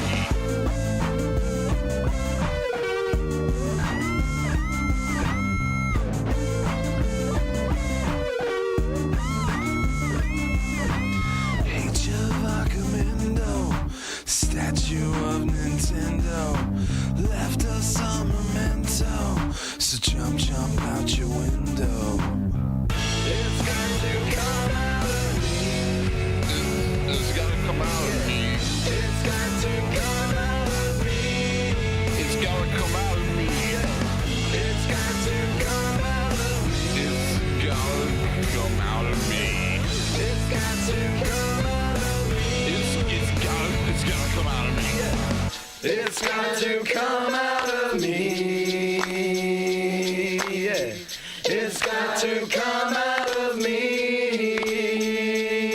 Yeah. Thunderdog, It's baby, got to come out of me. Thunderdog, baby, Thunderdog, baby, Thunderdog, baby, Thunderdog, baby, Thunderdog, baby,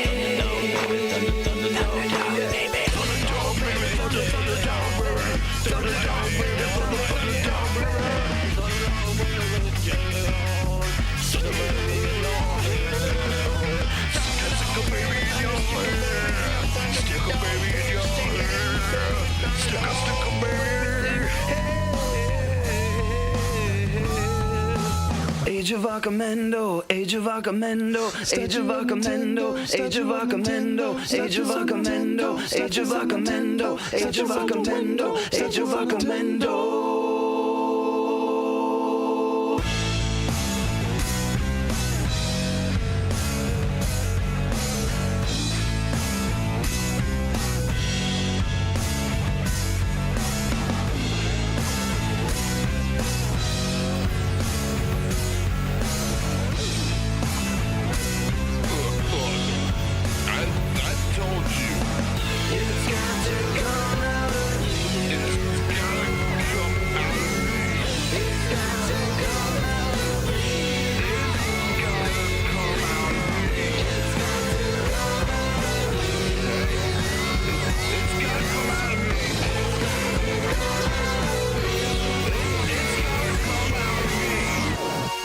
come out of me.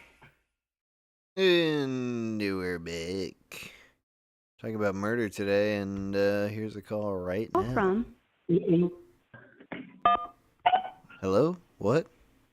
Yo, did I make it? Yeah, who's this?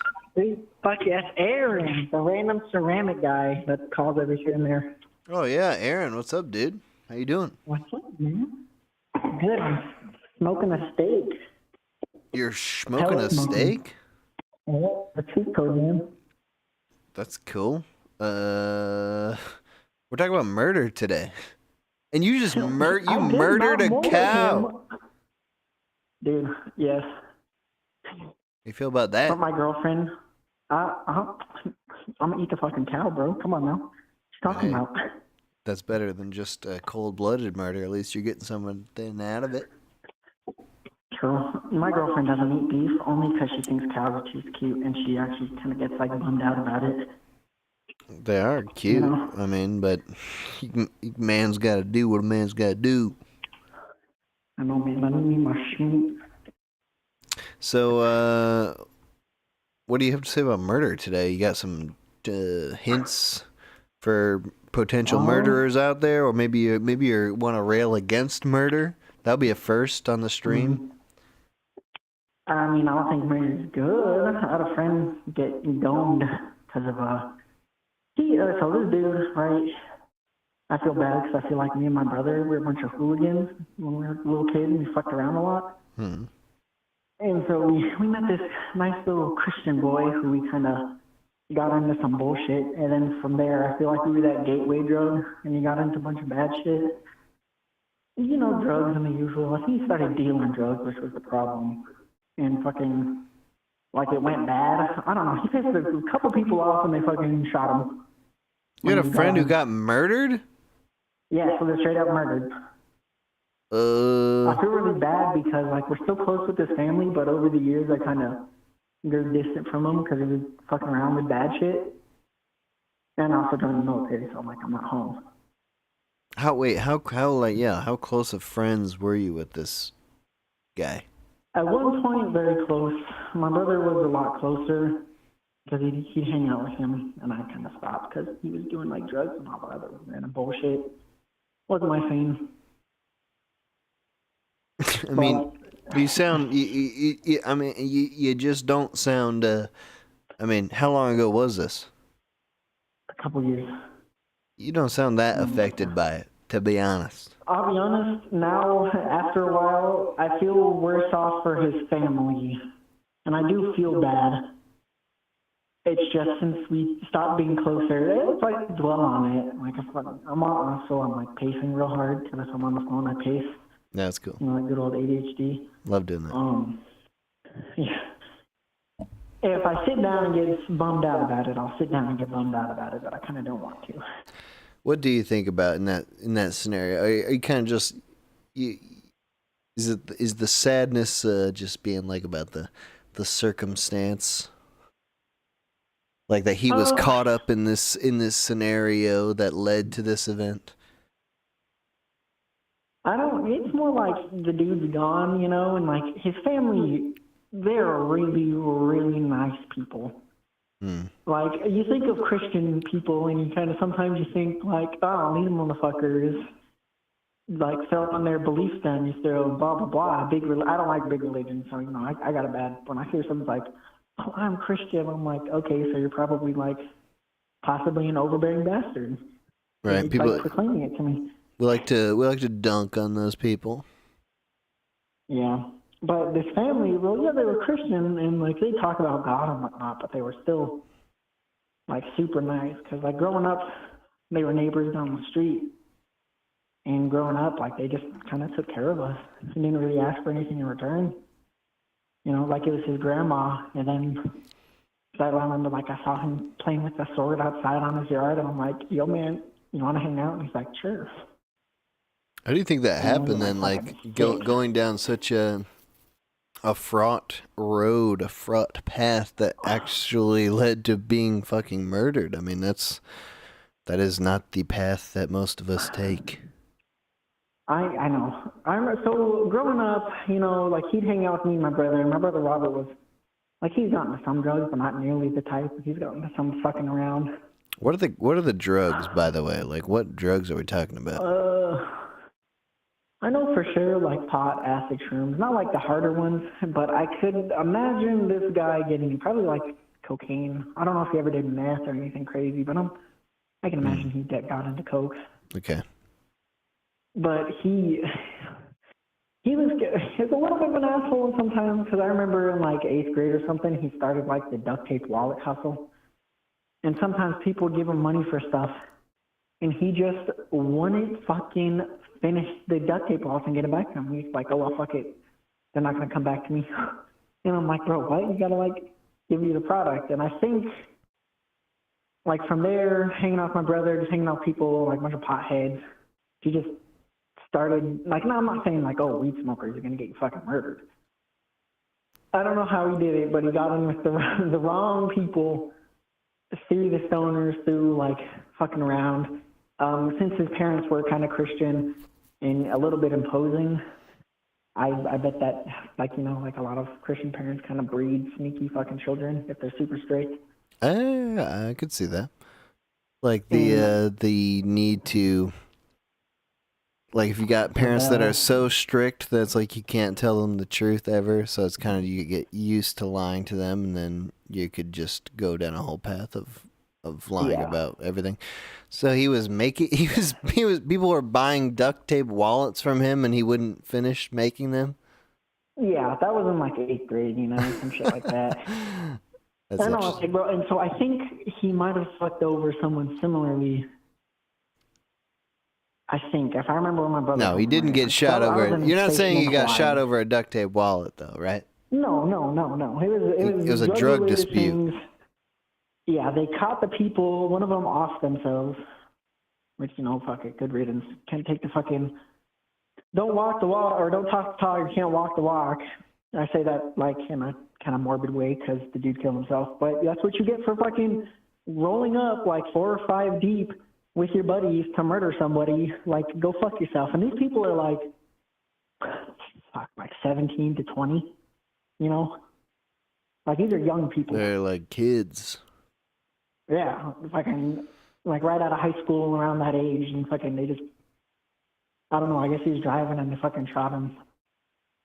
So what's your personal feeling towards these sort of people? It's like they're young, but they're also like they're just going down such a stupid path. I mean, do you feel bad for them, or do you feel like they were asking for it?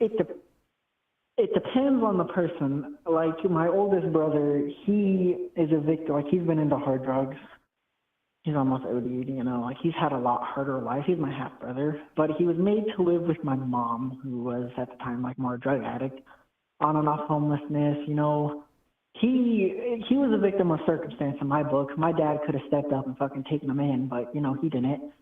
His biological sister, her foster parents, because after my mom and dad split, like, more kids went to her, and then my dad's kids went to my dad. And fucking, he's just had a hard upbringing because he was stuck with my fucking deadbeat mom, you know? But some people just be getting into stupid shit. Like, I'll be honest with my friend, he had a good life. He had a loving mom, you know, sometimes she was controlling, you know, a little overbearing with the Christianity bullshit. But his grandma, like, they all loved him, you know? They all fucking loved him, and he still got into this shit. And he's told me before, like, back in high school, he's like, nah, man, I've been smoking cigarettes. I don't know, like, it's just cigarettes, but it's still, like, I don't know why I've been lying to you about it. Like, I gotta stop, man. And, like, you see that, and you see they know they're doing some dumb shit, and they still go. And you can't help someone who don't want to be helped, you know? Yeah, man. I mean, so there is some sort of distinction in your mind of like people who are victim of circumstances versus like people who are just, they keep choosing the wrong thing even though they've got the capacity to be better. Yeah, basically. I think society needs to be better, you know, like offer more support. mental health, all this bullshit. I'm not like calling for socialism, but like a couple socialist things, might be nice. Do you think Maybe that like that would have fucking made a teenagers when difference in the scenario of your friend? See, that's a tough question because shit like this is gonna happen regardless. I don't know how much it would have helped. I feel kind of like an asshole. I felt like I should have been there more, but he stopped hanging out with me. I stopped hanging out with him and talking as much, and like, this natural course of life. Yeah, I mean, it is weird with people. It's like, I mean, how there's being there for support, but there's also, it's like you can't make choices for people in their own lives, like. Yeah. So it's definitely, it's a hard thing to figure out, like how much, because having like, if his parents are overbearing, like you said, like being overbearing is a sort of person who is trying to make choices for you, and that could have the adverse effect of like, I'm not going to listen to you at all because you're trying to have too much control over my life. Yeah. Honestly, that's my thought process on it too. So, but shit's rough. Well, hey, Aaron, good thanks for dude. calling in about an actual murder. It's horrible. Am I the first? I think so. We've had a couple Okay. joke murders tonight. Damn. I was playing Dota 2, got the notification, was like, oh, fuck, man, an hour, let me join them on this. Dude, well, we appreciate it. It's Right. good hearing from you, man. Yeah. You too, man. Have a good one. All right, you too. Oh, it's not all fun and games with murder. Sometimes people actually get murdered.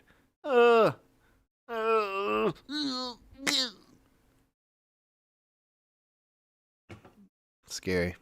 Sad. Yeah, I don't know. Ooh. That seems like what I imagine most murders are like, by the way, are not the Columbo premeditated, predestined, I've got a brilliant plan to murder someone and my whole goal is to fool Lieutenant Columbo. It's usually just stupid shit like drug disputes or marital disputes, and it involves people who are out of their gourd on drugs or alcohol or anything else. And that's a bummer for everybody. Murder's a big choice. At the end of the day, murder is quite a big choice you have to make. And you have to be a pretty crazy person to decide that you're going to murder someone. Or you just have to be in an incredibly crazy state of mind while you're doing it. All from Extra pants. Extra pants. What's up, dude? Yo, hey. We're talking murder today. Yeah. You've been Yeah, thinking about murder. murdering someone, or have you had someone murdered in your life? I'm mute this. I'm getting confused. Okay. I've had a plan on how to murder someone for a while. Oh, yeah? Yeah. My bucket list consists of kidnapping, torturing, Christ, murdering, and then eating a person. And that's what you gotta do. You gotta eat the body. Yeah. So it's like, what's the thought process behind that? Well, there's no evidence. Ah. Yeah, you eat the meat, and then you burn the hair.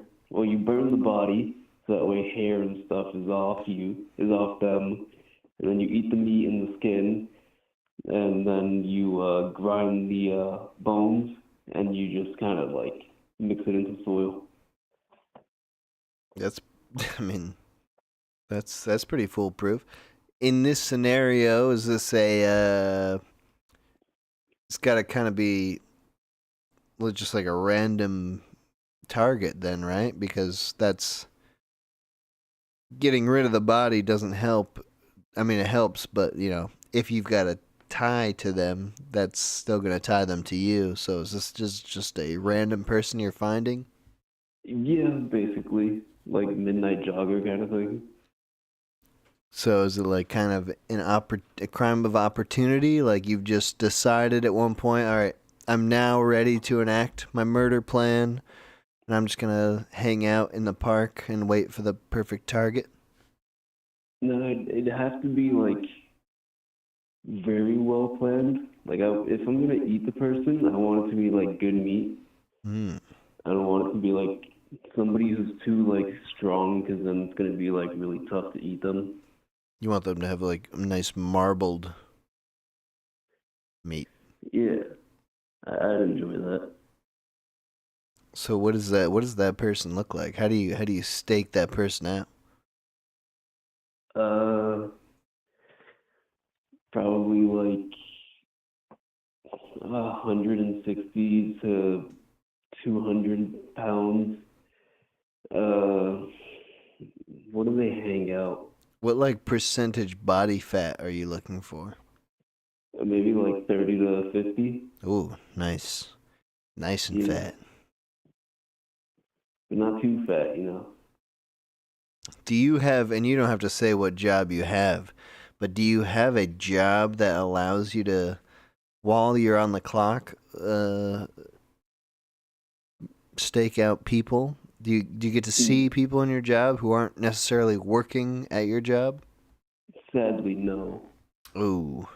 Yeah, just stuck in a building with no windows.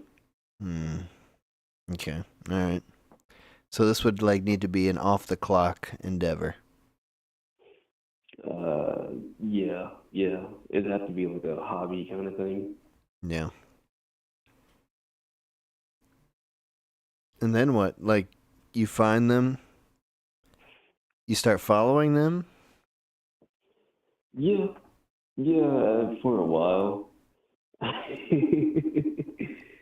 And, just kind of get a plan down, get a taste for their routine, their daily life.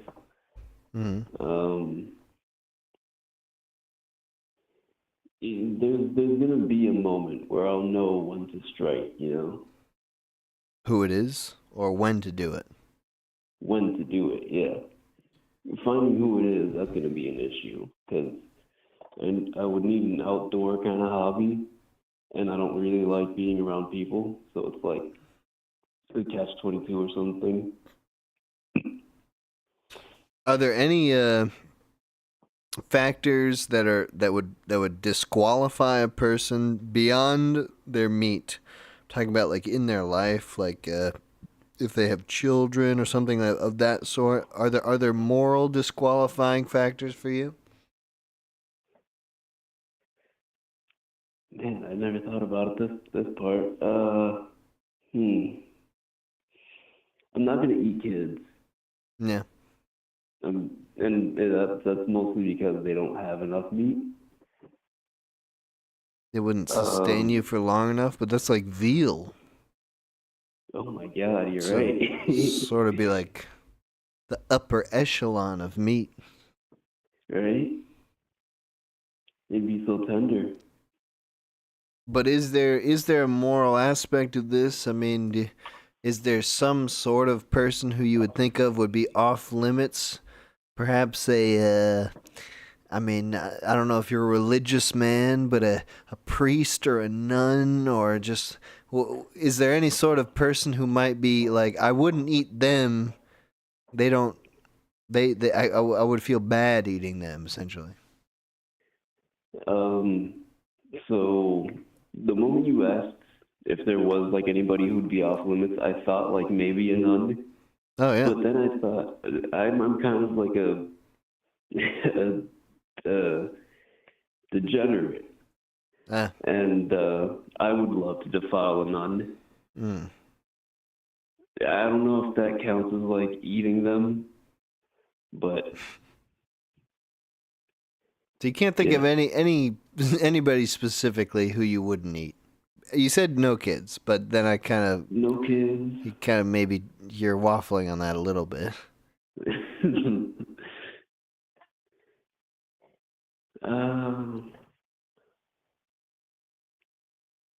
Damn. So it's not you've no concern about like the person and their life and what they've done or what they do. This is no, it's fully just like I'm kind of interested in what human meat tastes like, and I want a good sample of that. Yeah, so that's totally devoid of a person's actions, and that makes sense. I mean, if you're just interested in the meat, like I wouldn't care in terms of cows. Like, what cow is the nicest cow or doing the most good for cows in the world? Like, it doesn't really make a difference to me. Yeah. This is food. All right. But for you, the food is part of just getting rid of the evidence. Or is the food the main thing? Is that... When you were first telling me, I was thinking, like, the food was a way to get away with murder, and so maybe the murder was the main thing, but now it seems like the food is really the main thing. Are you hungry? Are you needing food? Will you send me food? I mean, if it will stop you from murdering, I guess I have to. It seems like my moral responsibility.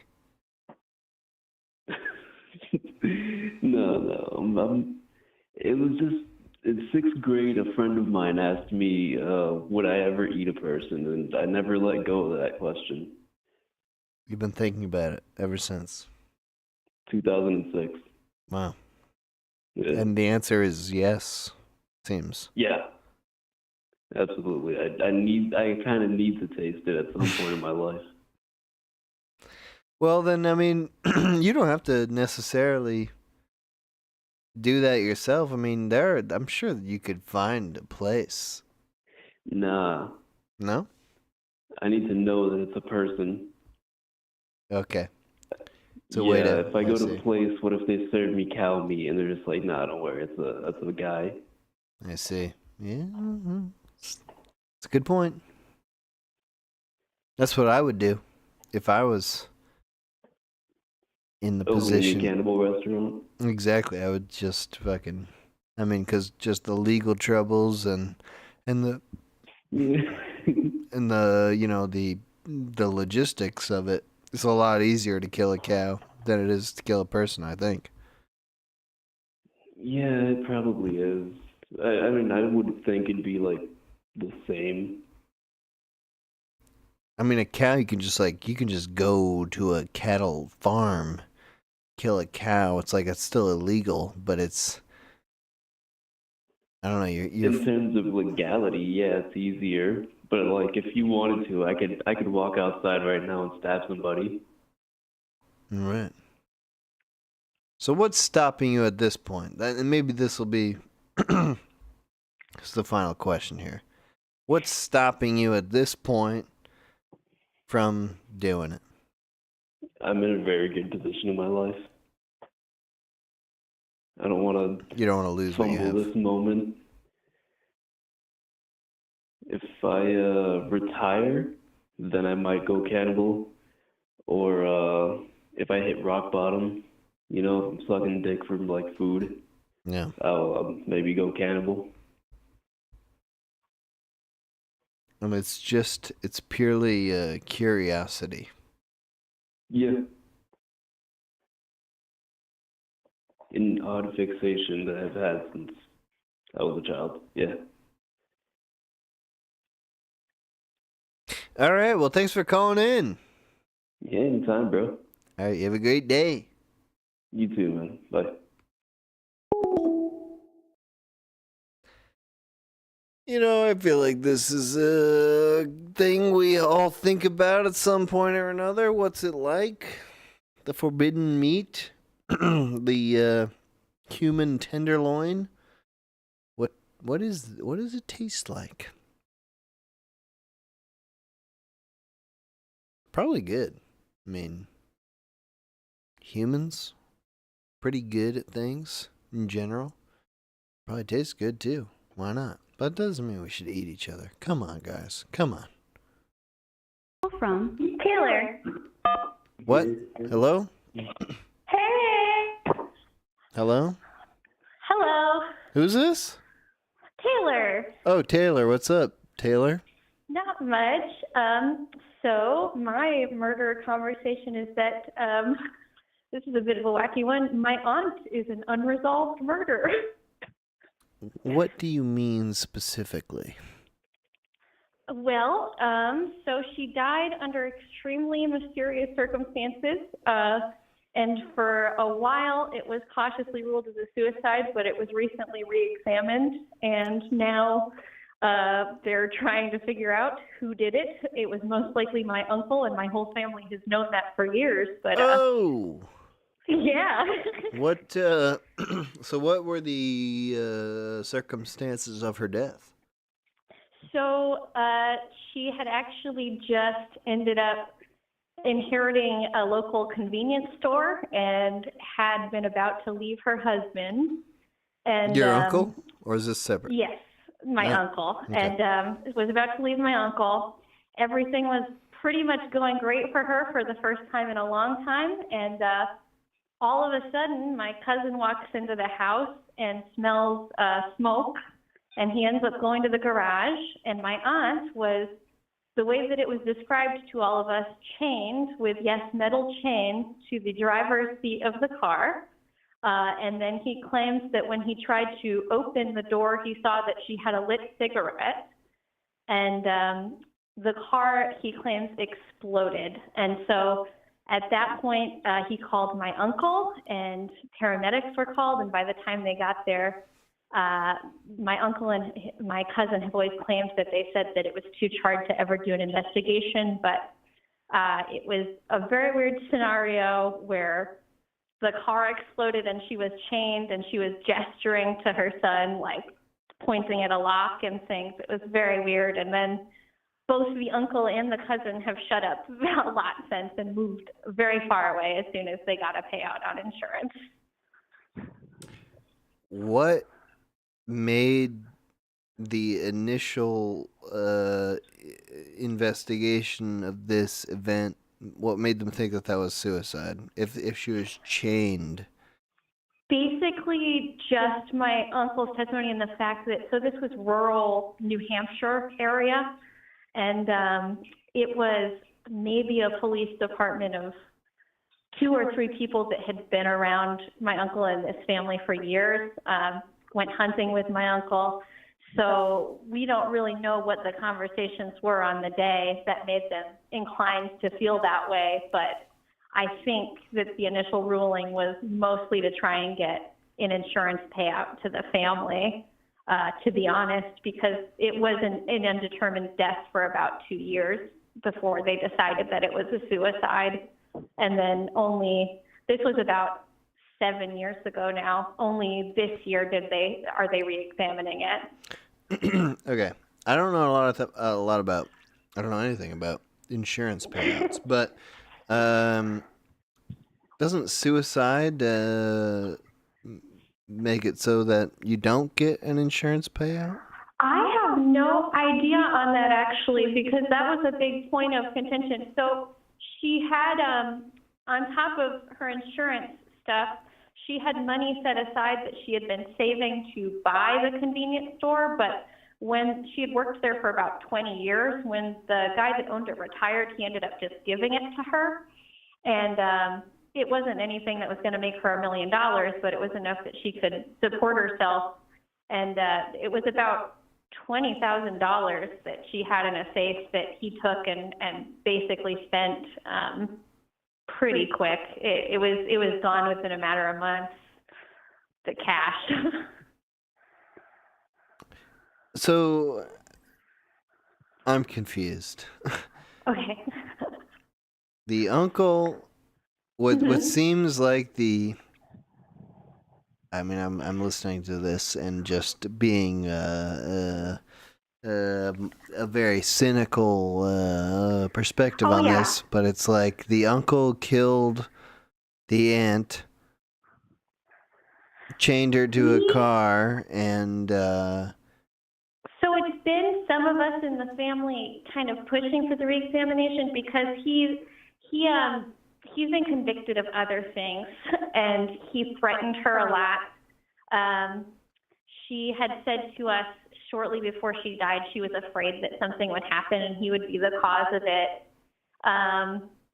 It was one of those scenarios where I think we all didn't pay enough attention because it seemed like she had gotten out of a bad situation, but she hadn't made it out. But it was, we all think that he did it basically in either a break of insanity or something else, because at the time he was hanging around with like 17-year-old, 18-year-old girls and giving them drugs and partying with them, and then coming back home and beating the crap out of my aunt, unfortunately.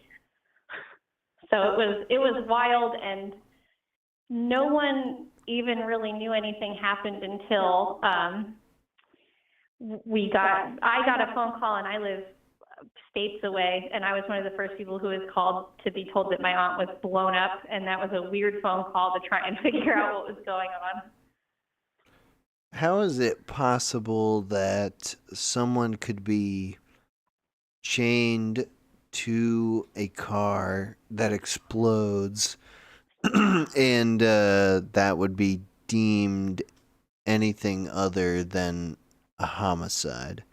Right? That is exactly why we've all been mad, because I don't see how you could look at anyone in that scenario or as badly burned as she was, and think, wow, someone did that to themselves. And I mean, there have been times where we've had pretty morbid discussions thinking, well, maybe she just really wanted to make sure it was going to happen. But why would she want to do that in the I mean, I understand that I'm getting a narrow view of events here, but why would someone want to do that in the event that like things are turning up more their way, like they're getting a business and like she had just told him, I'm ready to leave you. She had just her grandson was just born. He's now like he had only met her a couple of times. She was so excited to be a grandma and be a part of that. It was,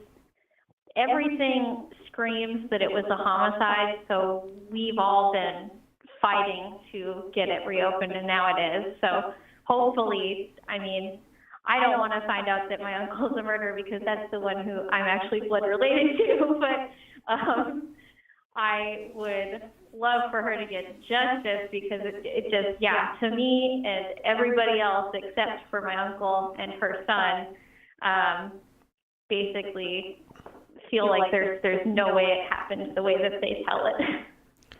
What is the status of the case right now? So they have posted about it publicly on like the local Facebook that they would be taking any information in again, but it's considered open and unresolved, and I believe that my uncle and his son are both currently being sued for the insurance payout that they received. Where's your uncle at now? He's in Maine, actually, now. Maine, between Maine and Florida, he's going, last I heard. When's the last time you talked to him? Last time I talked to him was in 2021.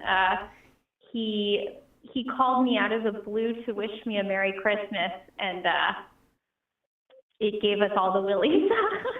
Yeah.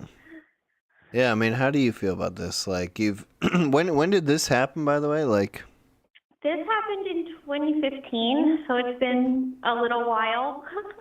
I think, for the most part, for a long time, it was just something that no one talked about, and we all were pretty upset. I mean, she wasn't blood related to either me or my sister, but she was kind of like a mom figure to us as kids, and my little sister ended up getting a tattoo. I took the route with my older sister to start pushing for things to be investigated because the whole time, once it was acceptable for me to have conversations with other family members, I was like, you guys think something is weird about this, right? This is very weird. And everyone was like, yeah, it's really weird, but what are we going to do? Yeah, I mean, I could see, like, it's such a shocking event that, like, especially soon after, you wouldn't really.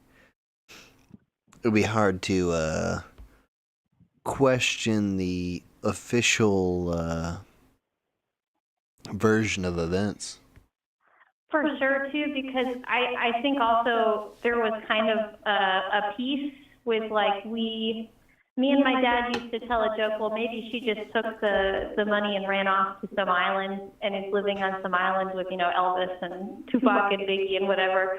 But in reality, that was just some major copium that, to deal with it, when in honesty, I think a lot of us didn't bother to try and push for any reinvestigation because a lot of us just wanted to believe, you know, okay, it is what they say it is, and it's just weird, and I guess she somehow rigged the car to explode, but it was just the fact that I love my aunt, and she was an incredibly smart person, but there's no way I could think of her rigging a car to explode, and cars don't just blow up like that, like in the movies. Yeah, and just like, what would be the motive to do that? Yeah. And it's like, whereas the husband in this case, your uncle, it's like somehow, even despite this incredibly strange death, like, is getting an insurance payout. Yeah. It's very weird. Yeah, well, it's, that's all my murder take I have. It was it's definitely something that I mean, we keep talking about it at the very least, because even if it is who we think it is, it's something that we don't want to not be found out about eventually. Yeah, I mean, it's good that, like, you guys, your family is deciding to face that. This seems like this is very strange to me. I've never heard of, like, such a, I don't know, like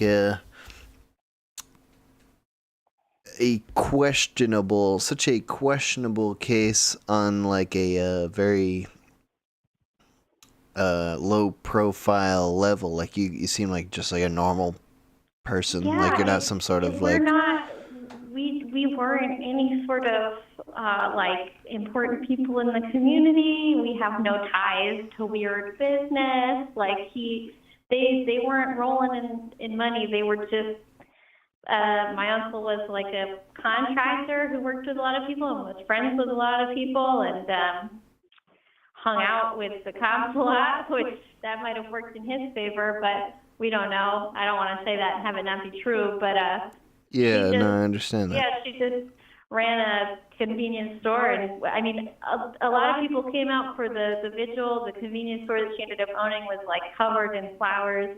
It was really cool. They made pizza there. We went and used the last of her dough and made mustard pizzas, because that's the thing we always did.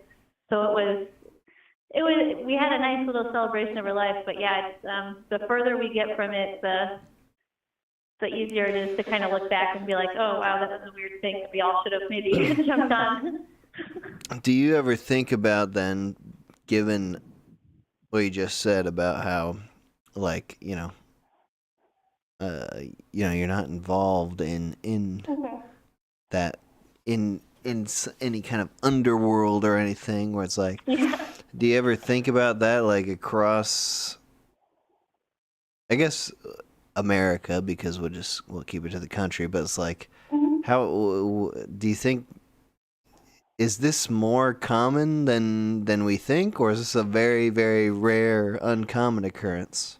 Honestly, like, I have, since having this happen and talking in like a therapy sense, and maybe that's going to give me a false bias with just the amount of people I see, I think it's more common that crimes against people don't make it out into the news. I think there are weird deaths out there, weird gruesome deaths too, because I mean, really, you hear this, and like I said, it was a town in the middle of nowhere with 15 people. What's the point of putting this in the paper the next town over, besides to like create a horror story? So I think there are certain people in certain areas that end up getting overrepresented, but I also think there are areas that end up getting underrepresented. So maybe it all evens out, but I'm inclined to think that probably this is happening on a bigger scale than maybe we are comfortable with or want to have that conversation. Yeah, I mean, I've just talking to you. I've got a very this is giving me a very spooky feeling. I actually feel quite unnerved by hearing about this. Well, I'm sorry. No, I think it's a good way to end the Moida stream because you freaked me out. I'm freaked. I'm sorry. I hope that you can come to some sort of resolution to this that makes more sense than the initial resolution because, I mean, from what literally you've told me, the initial version of events just that just doesn't make any sense at all to me. I mean, it sounds like Yeah, and genuinely, I think it being so small and in such a small area is really what helped it to stay that way and maybe stop any further investigation. Because what tiny town wants to call in the feds, right? Yeah. And yeah, it's So- like if someone who is close with the law enforcement in such a small area, like they can just kind of provide enough of a story that it's like, I don't know, I find that very spooky. Oh, well, I'm glad I could share with you, and thank you for having me. Yeah. Thank you for spooking me. I hope that it all works sorry for out. And I'm spooking you. sorry your uncle is potentially a horrible murderer. Well, hopefully, if he gets put away, and hopefully nothing like this ever happens to you or anyone on here. Yeah. Good. All right. All right. Thank well, you. have a good night. You too. Bye-bye. Ooh, my God. I'm greatly disturbed by that.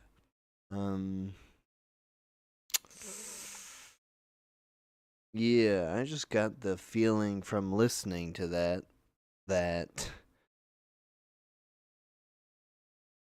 I mean, I get the feeling that I don't want to jump totally to conclusions, and that was something that she was saying was, we don't want to just lose our heads and be like, oh yeah, he fucking did it, and going crazy, but that is, it's like, it just doesn't make sense. Why would you? I don't know. That just doesn't, from a common sense standpoint, it doesn't make sense, but we, can't really, I know practically nothing about the situation, so I'm drawing a lot of conclusions. But it is spooky to me. Just as my feelings are coming in now, I'm incredibly spooked by that, and the idea that just people probably murder people all the time, and they're not caught. Because even this situation is like, I was started talking with Tim about earlier, it's like maybe most of the murders are these drunken accidents or these drunken idiots or people who are high on something, making a bad choice in the moment. They're probably not all premeditated, but then sort of get the feeling based on this last call, it's like if you premeditated it, even if you weren't that good at it, maybe you would just get away with it. And maybe there are horrible, horrible people who get away with it every single day. And Columbo is just a fucking myth. He's like a guy that we wish was out there, but he's not real. And it's a little spooky, I think. We've been talking this whole time about murder in a very flippant way, but when it comes to real life murder, it is kind of spooky to think that people get away with it all the time.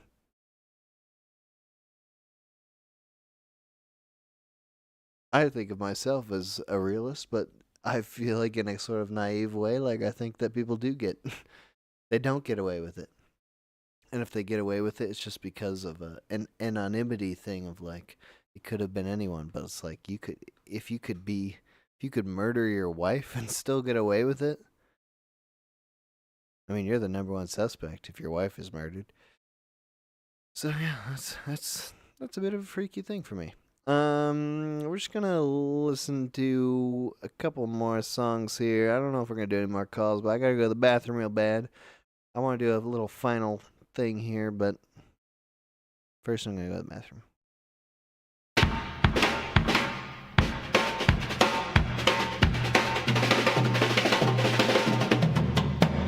She's from the hip, holler pen to the lip, and then you light up that foil till the crank starts to boil. I'm smoking crank, baby, I'm smoking crank. I'm smoking crank, baby, I'm smoking crank. So if you're feeling broke, get that ammonia smoke. I ain't no studio prankster, I'm a crankster gangster. I'm smoking crank, baby, I'm smoking crank. I'm smoking crank, baby, I'm smoking crank. Take it away, Jimmy.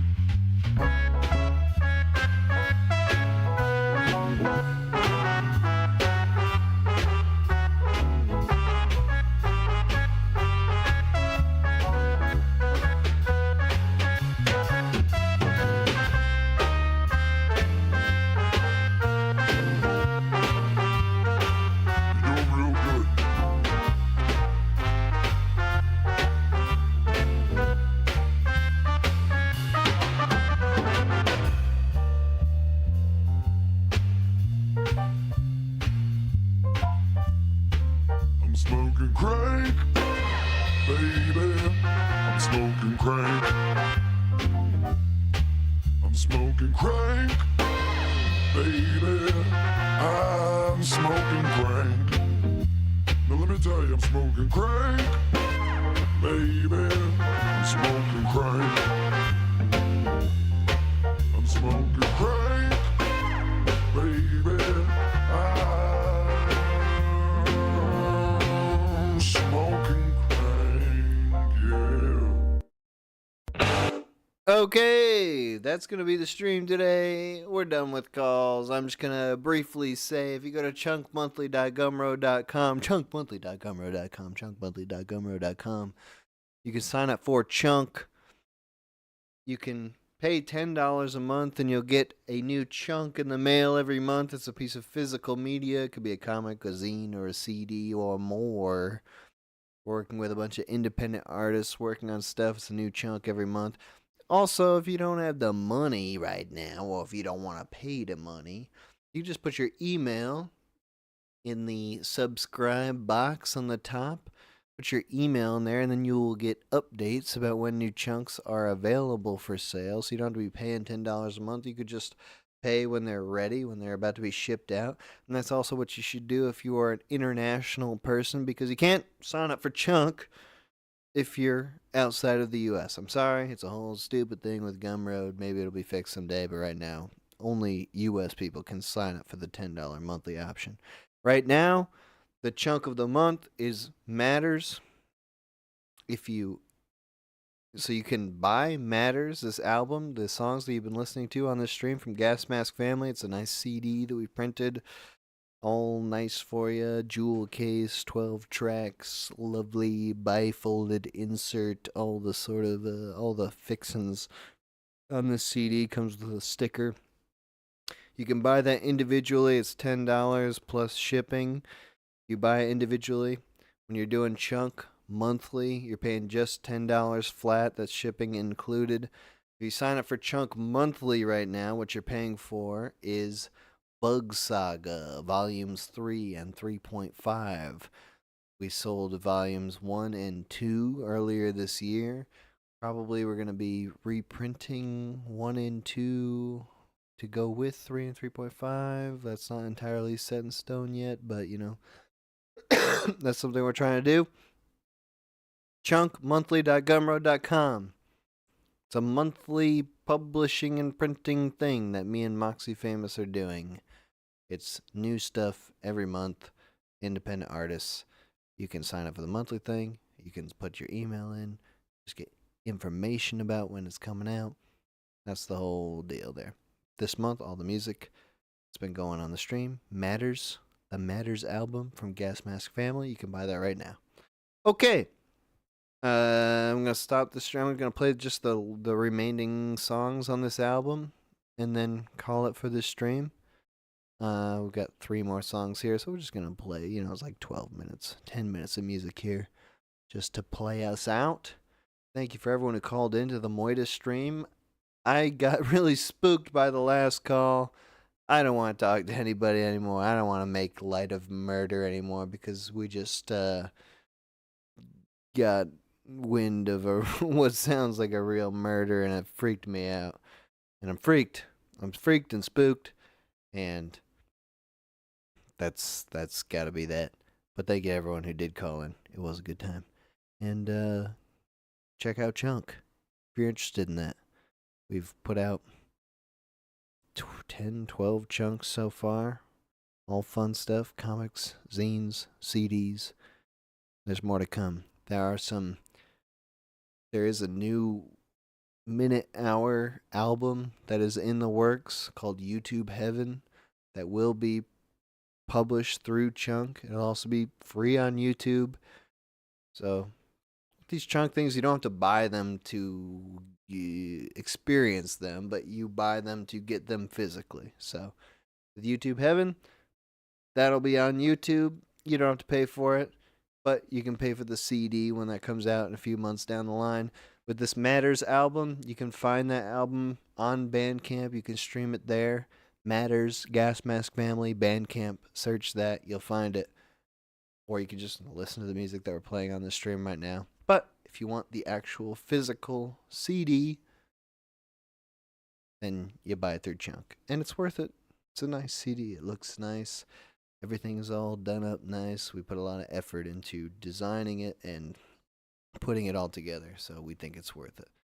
And yeah, that's that. Thank you again for calling in and listening. And we'll be back in a couple weeks.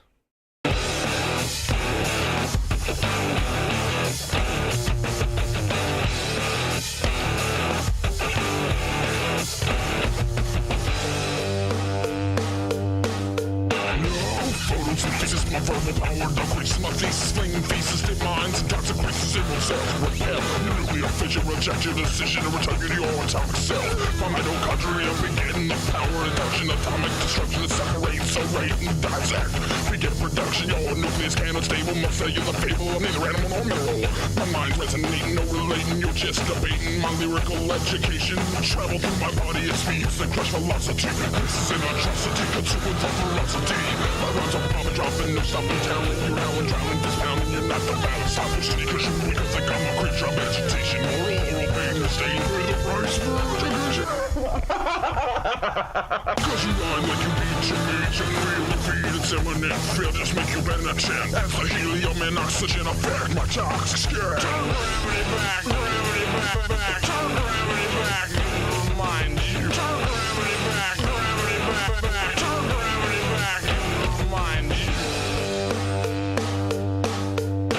Amputees, amputating gorillas, masturbating on the radio station, emancipation. I'm a Peter Leprechaun, artist on bells and complexity. Your solid, sparking and munching carpets. I do accept the charges. I'm a 30-year marksmanship out on the sea and the ocean floating, needing Komodo dragon. Beyond the mode, I'm bragging without a nuclear strategery, embryonic thievery. See through me, complete my biochemical makeup, receives my tongues and go to bases, running races inside. This man who chases reduce my obligatory his face is high. Where's your mask? Oh, I shed some new blood, red eyes under the microscope. Shooting out a photo factory, paying rates, black paint, say less cathedral. Spiritual evil, Knievel, jumping a motorcycle red. I don't allow photosynthesis, I block the sun, your power decreases, I flow. Become the setting sun, anathema light in this green setting. I consume the verbal remains, revives me to rage.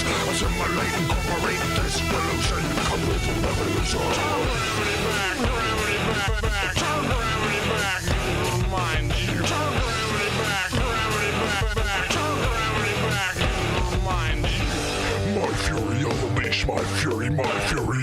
unleash my fury.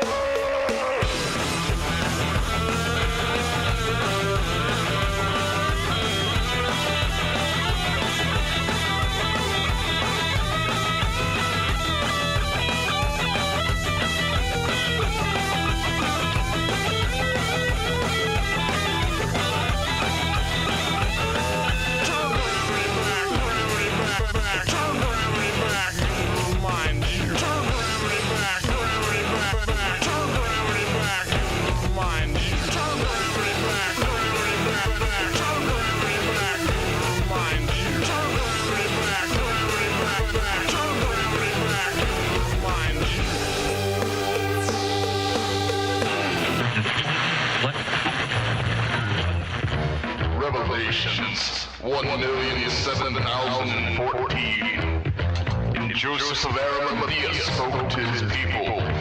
For all you who have forgotten, I will stop time, turn gravity back, and remind you. Gravity back, turn gravity back, and remind you. Turn gravity back, gravity back, turn gravity back, and remind you.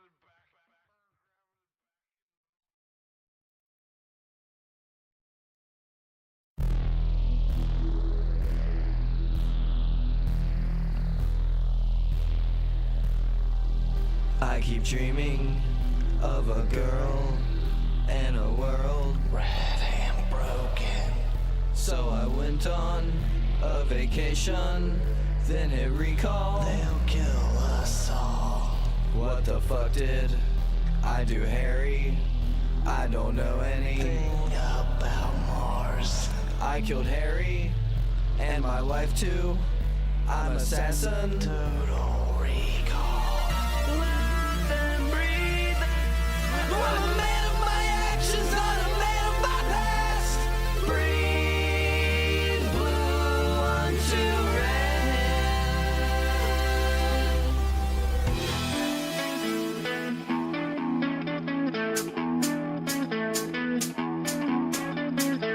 Got my briefcase, see my own face. Gotta pull the hair from my nose. I went to Mars in a disguise. Richter saw me 2 weeks. When I got there, saw oppression. Search for Guado. Hey Hauser, you got some nerve showing your face. Stalking. Let them breathe. I'm a man of my actions, not a man of my past. Breathe blue unto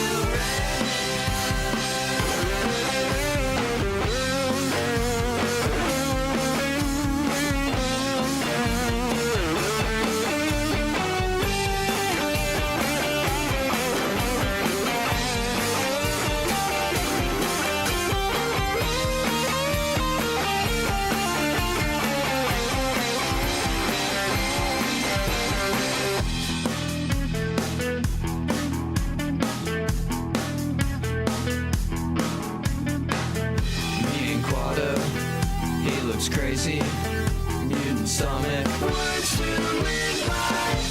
They attack us, killing Quato. I know the secret. There's reactors on the big screen. It's the old me. I was bad seed. Now I'm good me. You think this is